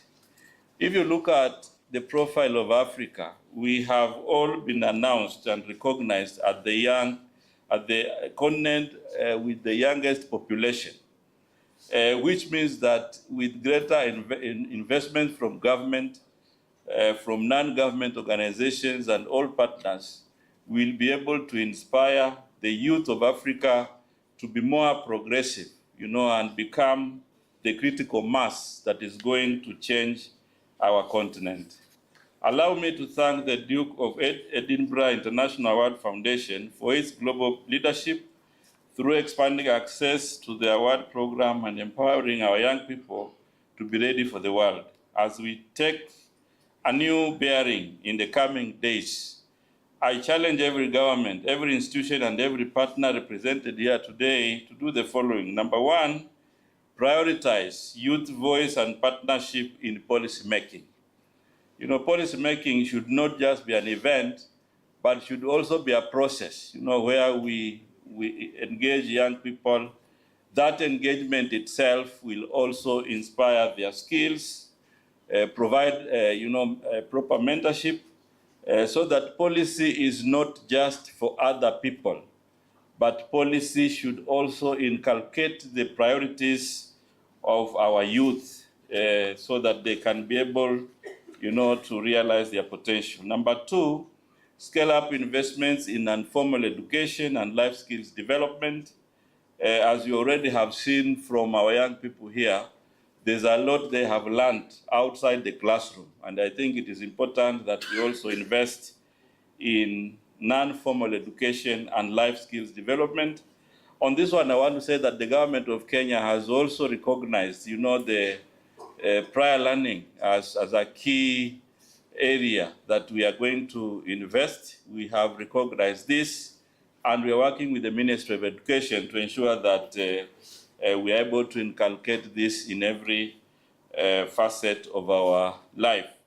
The second thing is skilling, looking at the kind of skills out of school that are going to be very useful, for our young people. And on this, the government of Kenya is working on with different partners to ensure that we have a formal internship, where you have the young people attached to the industry, where they can also learn, they can also earn, and also become a skilled resource in the country. Number three, we need to foster collaboration and innovation in youth programming.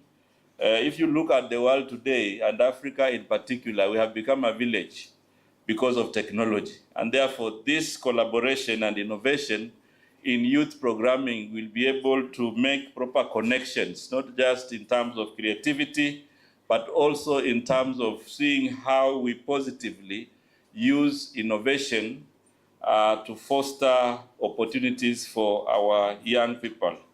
And I'm aware as a government, we are even moving ahead to do a creative economy bill, as part of our creativity and innovation, to see how we can, inculcate this to the young people, but also within the policy framework of government. Aside from policy, we have recognized one of our techno cities, Konza Technopolis, where we encourage a lot of innovation for youth programs in different technologies.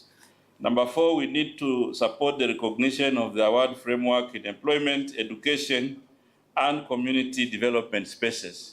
Kenya has already led the way with the order of precedence in public recruitment, and I'm sure this is going to be encouraging, not just for the national government, but also county governments in our country, and of course, all the other partners represented here.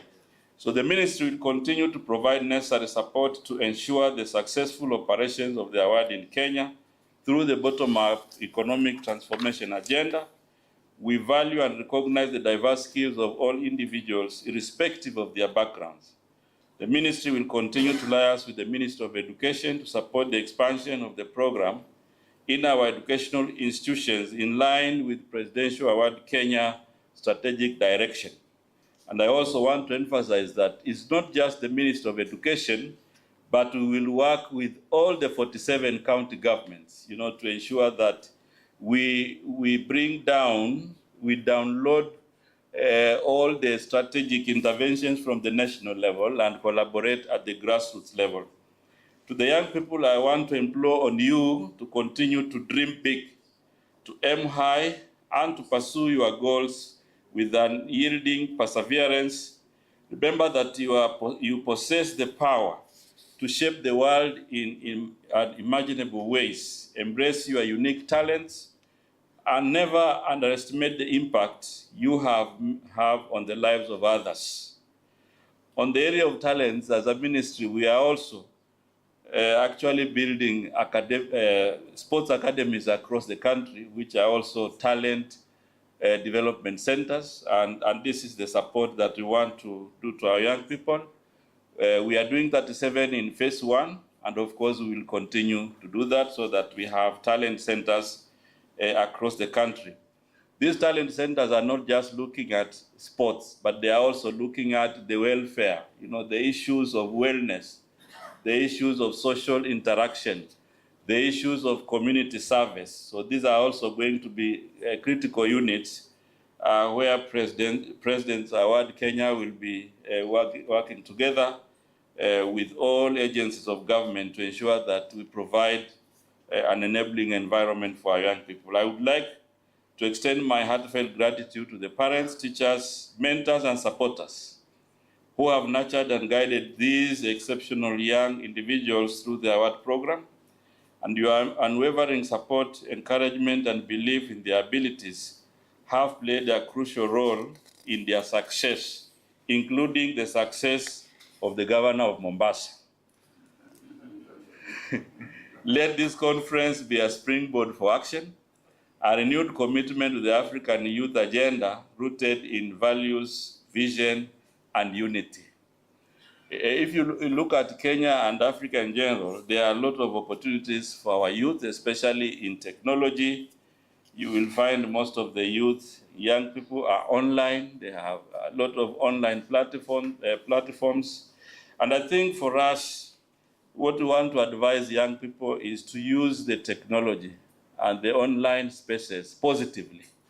You will only benefit from technology when you become positively creative.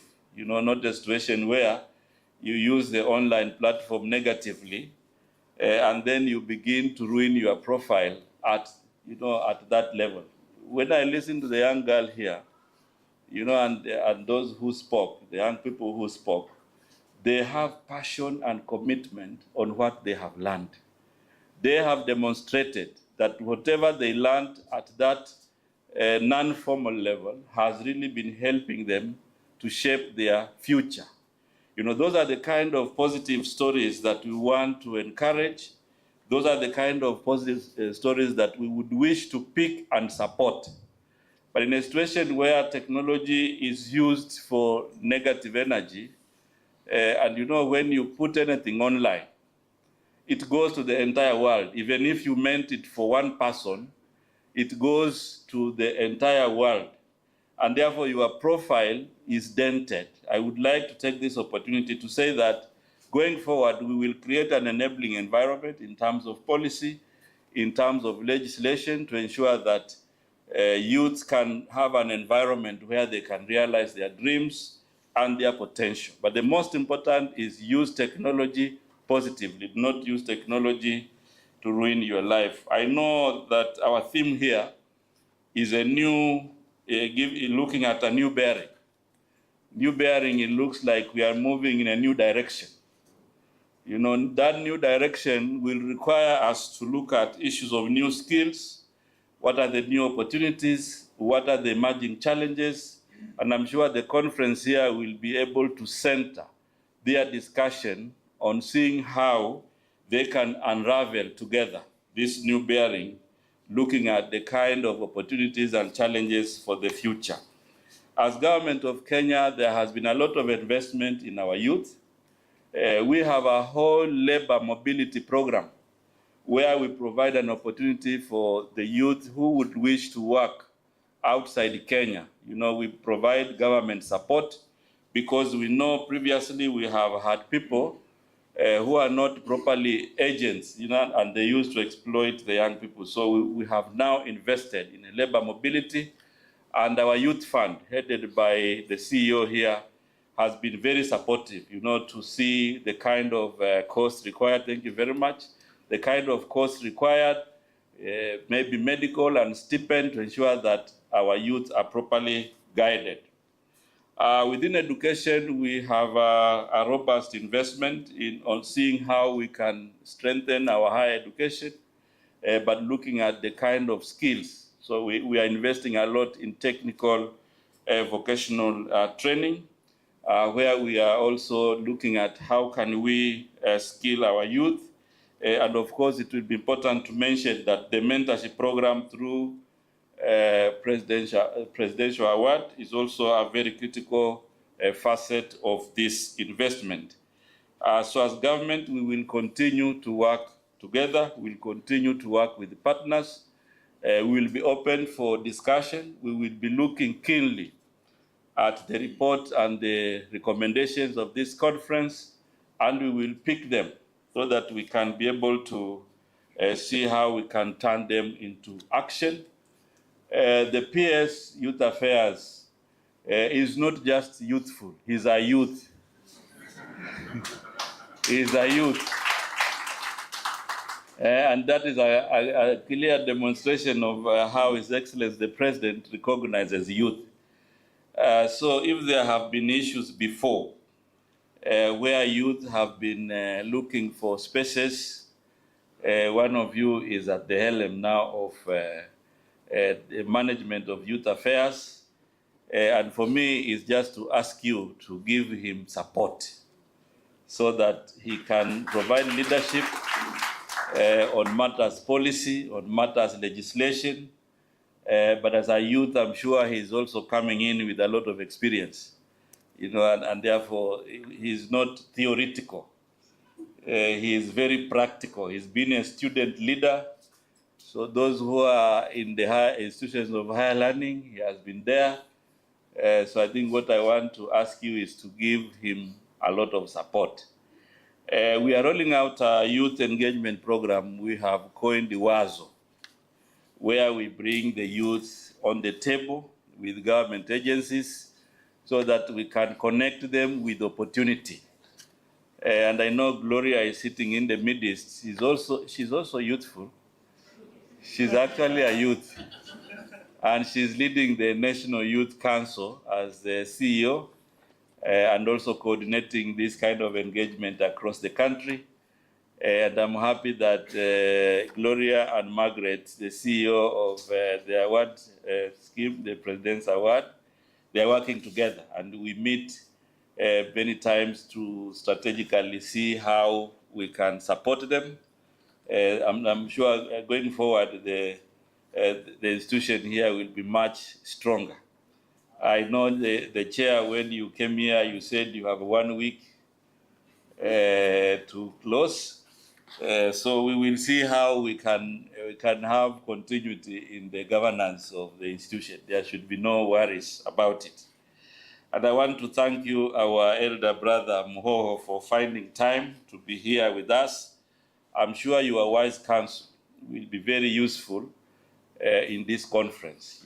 As somebody who has a lot of experience also in investments, you will be able to share how the new bearing will be in terms of expanding opportunities for our young people. As a country, we have looked at how we can inspire investments that can create opportunities for our young people. We have special economic zones. One of the biggest is here in Mombasa, the Dongokundu Special Economic Zone, which is also open for private investment and also other areas. The county aggregation and industrial parks will also be very critical, in fostering and creating investment opportunities for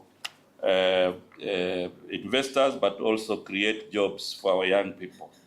So dear delegates, when we meet at a time like this, we will have a lot to share. And looking at, and having listened to what each of the speakers has said here, I'm really inspired that, within the matters youth, we have a very big partnership. When you look at the region, the representation 11 out of 15, that's a very good representation.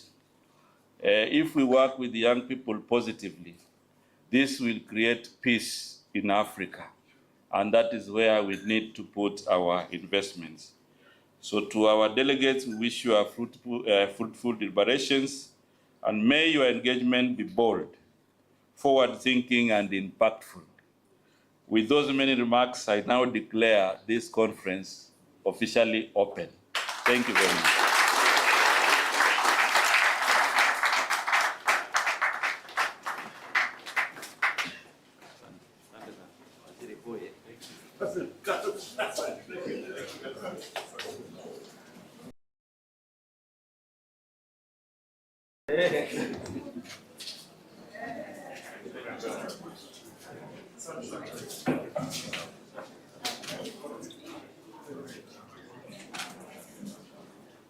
Thank you very much, Cabinet Secretary. We're very humbled by your words of counsel. To the African delegates, this morning it was raining, and in Kenya, if I'm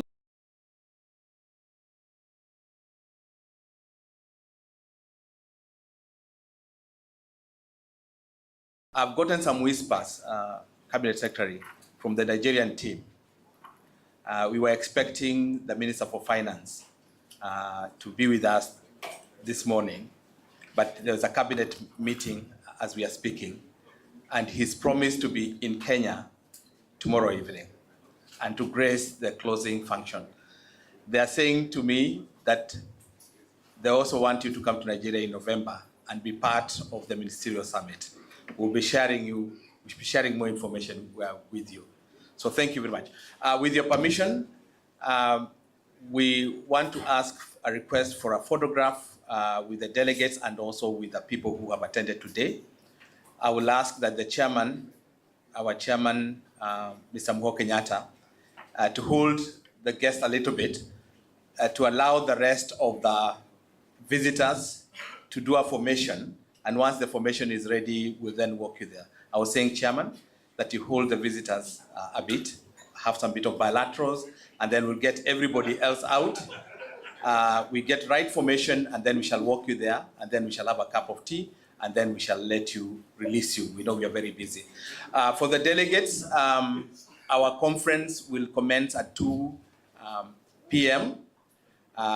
We'll go for break, and then, like you've been told, be in an appropriate attire to take the new bearing. Thank you very much.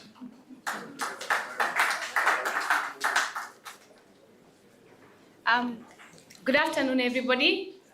My name is Maria Birgen. I'm the Deputy Director for Programs and Projects Coordination at the President's Award, and I'm just here to give a vote of thanks to everybody. So I'm hoping that coming to this conference has given everybody an opportunity to understand the influence of this award. At the President's Award, we are very passionate about this program. It's not just a job for us, it has also become a passion and a calling. So I am reaching out to everybody to help us get more young people into the award. It's really a transformational award for young people, and young people discover themselves through this award. As you can see, we've talked with a few participants, and I really want more and more opportunities for you to engage with more young people. So I'll just give a quick vote of thanks. Distinguished guests, ladies and gentlemen, award leaders, principals, participants, and colleagues, good afternoon. It is an honor and a privilege to stand before everybody here, and thank you for honoring us here. Our chief guest, Waziri, thank you very much for being here. We understand your schedule is very busy, so we thank you for being here. And the ministry has always supported us. We always get opportunities to air our grievances, to have an opportunity to express our challenges, and also for our strategic direction. You have been very instrumental in this. I would like to thank you, Governor. Governor, thank you very much. When we came into his office, the first thing he said is, I know the President's Award. He did not confuse it with presidential awards. So thank you very much. Yes, and he said he was a participant, and he actually had a very good grasp of what the award is. Thank you very much, and we had very good conversations on how we will engage young people outside the classroom and also engage them during their holidays. It's about keeping young people engaged and building their character. So thank you very much, Your Excellency. Our chairman, international trustee, and the chairman for Africa Regional Conference, the entire Kenya fraternity really thanks you, especially the award. You have really worked with the award for many years, and your passion continues. So we really appreciate you, and the greater award community. Sir, we really appreciate you for unwavering commitment to the award. I want to thank the Principal Secretary. He is a true representation of the youth. Also, he has had an amazing grasp of the award. He understands it very well and he's been very passionate. He has hit the ground running and he's given us many ideas on how we'll support the award. And he's very, very popular with the youth. You should see his social media. You should see the comments. He's very, very popular with the youth. So he's a gem for us.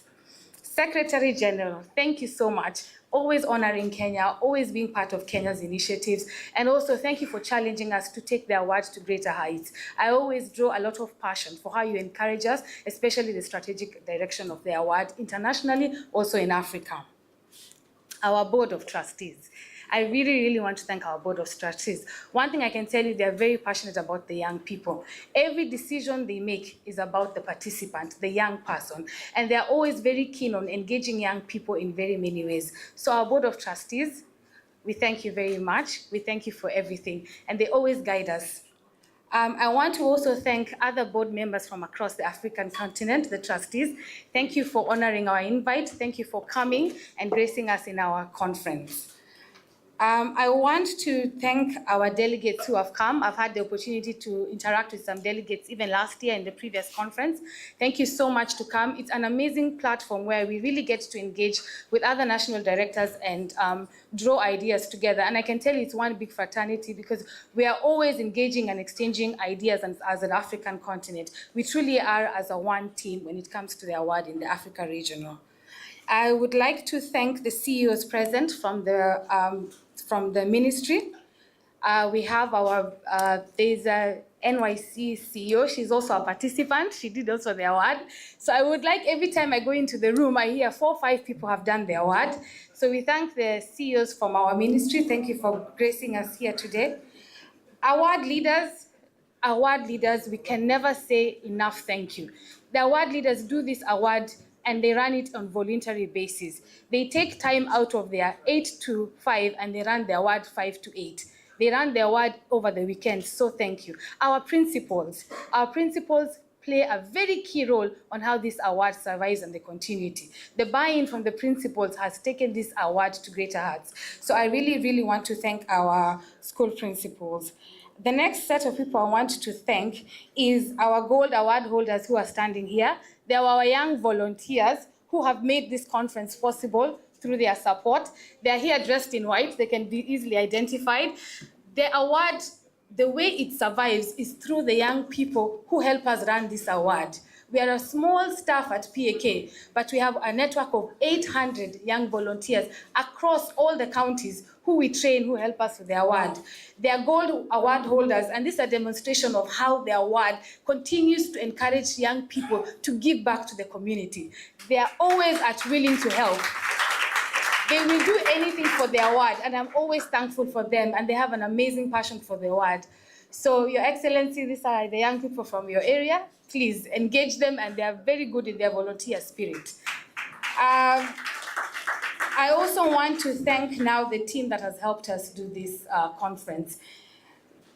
You know, the success of the conference is a team of people. So I want to first start thanking Mr. Edwin Kimani. He's been very instrumental in actually this conference, and actually he has led the team in the most amazing way, and he has taken the front line and actually has supported all of us and made us all work together as a team. So Mr. Kimani, thank you. And he's very detailed to attention. So the success of this conference, we want to thank him. We want to also thank Ms. Joanne Waweru. She has spent sleepless nights helping us do this conference and leading the conference. So thank you very much. I really want to thank also our CEO, Ms. Margaret Kiogora. She's very, very ambitious, and her vision for the award is great.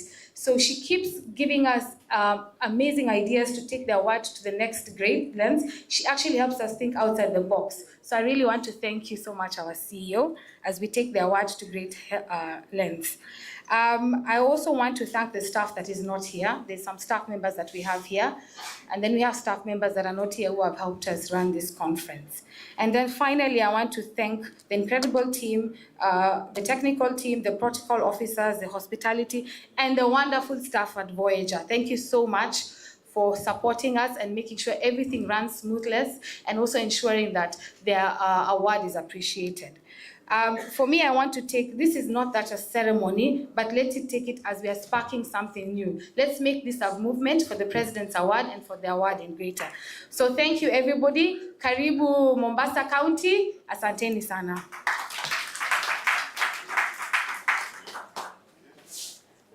So just a quick one, we can be upstanding for the national anthem and then we close the ceremony. Thank you.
Kimbia.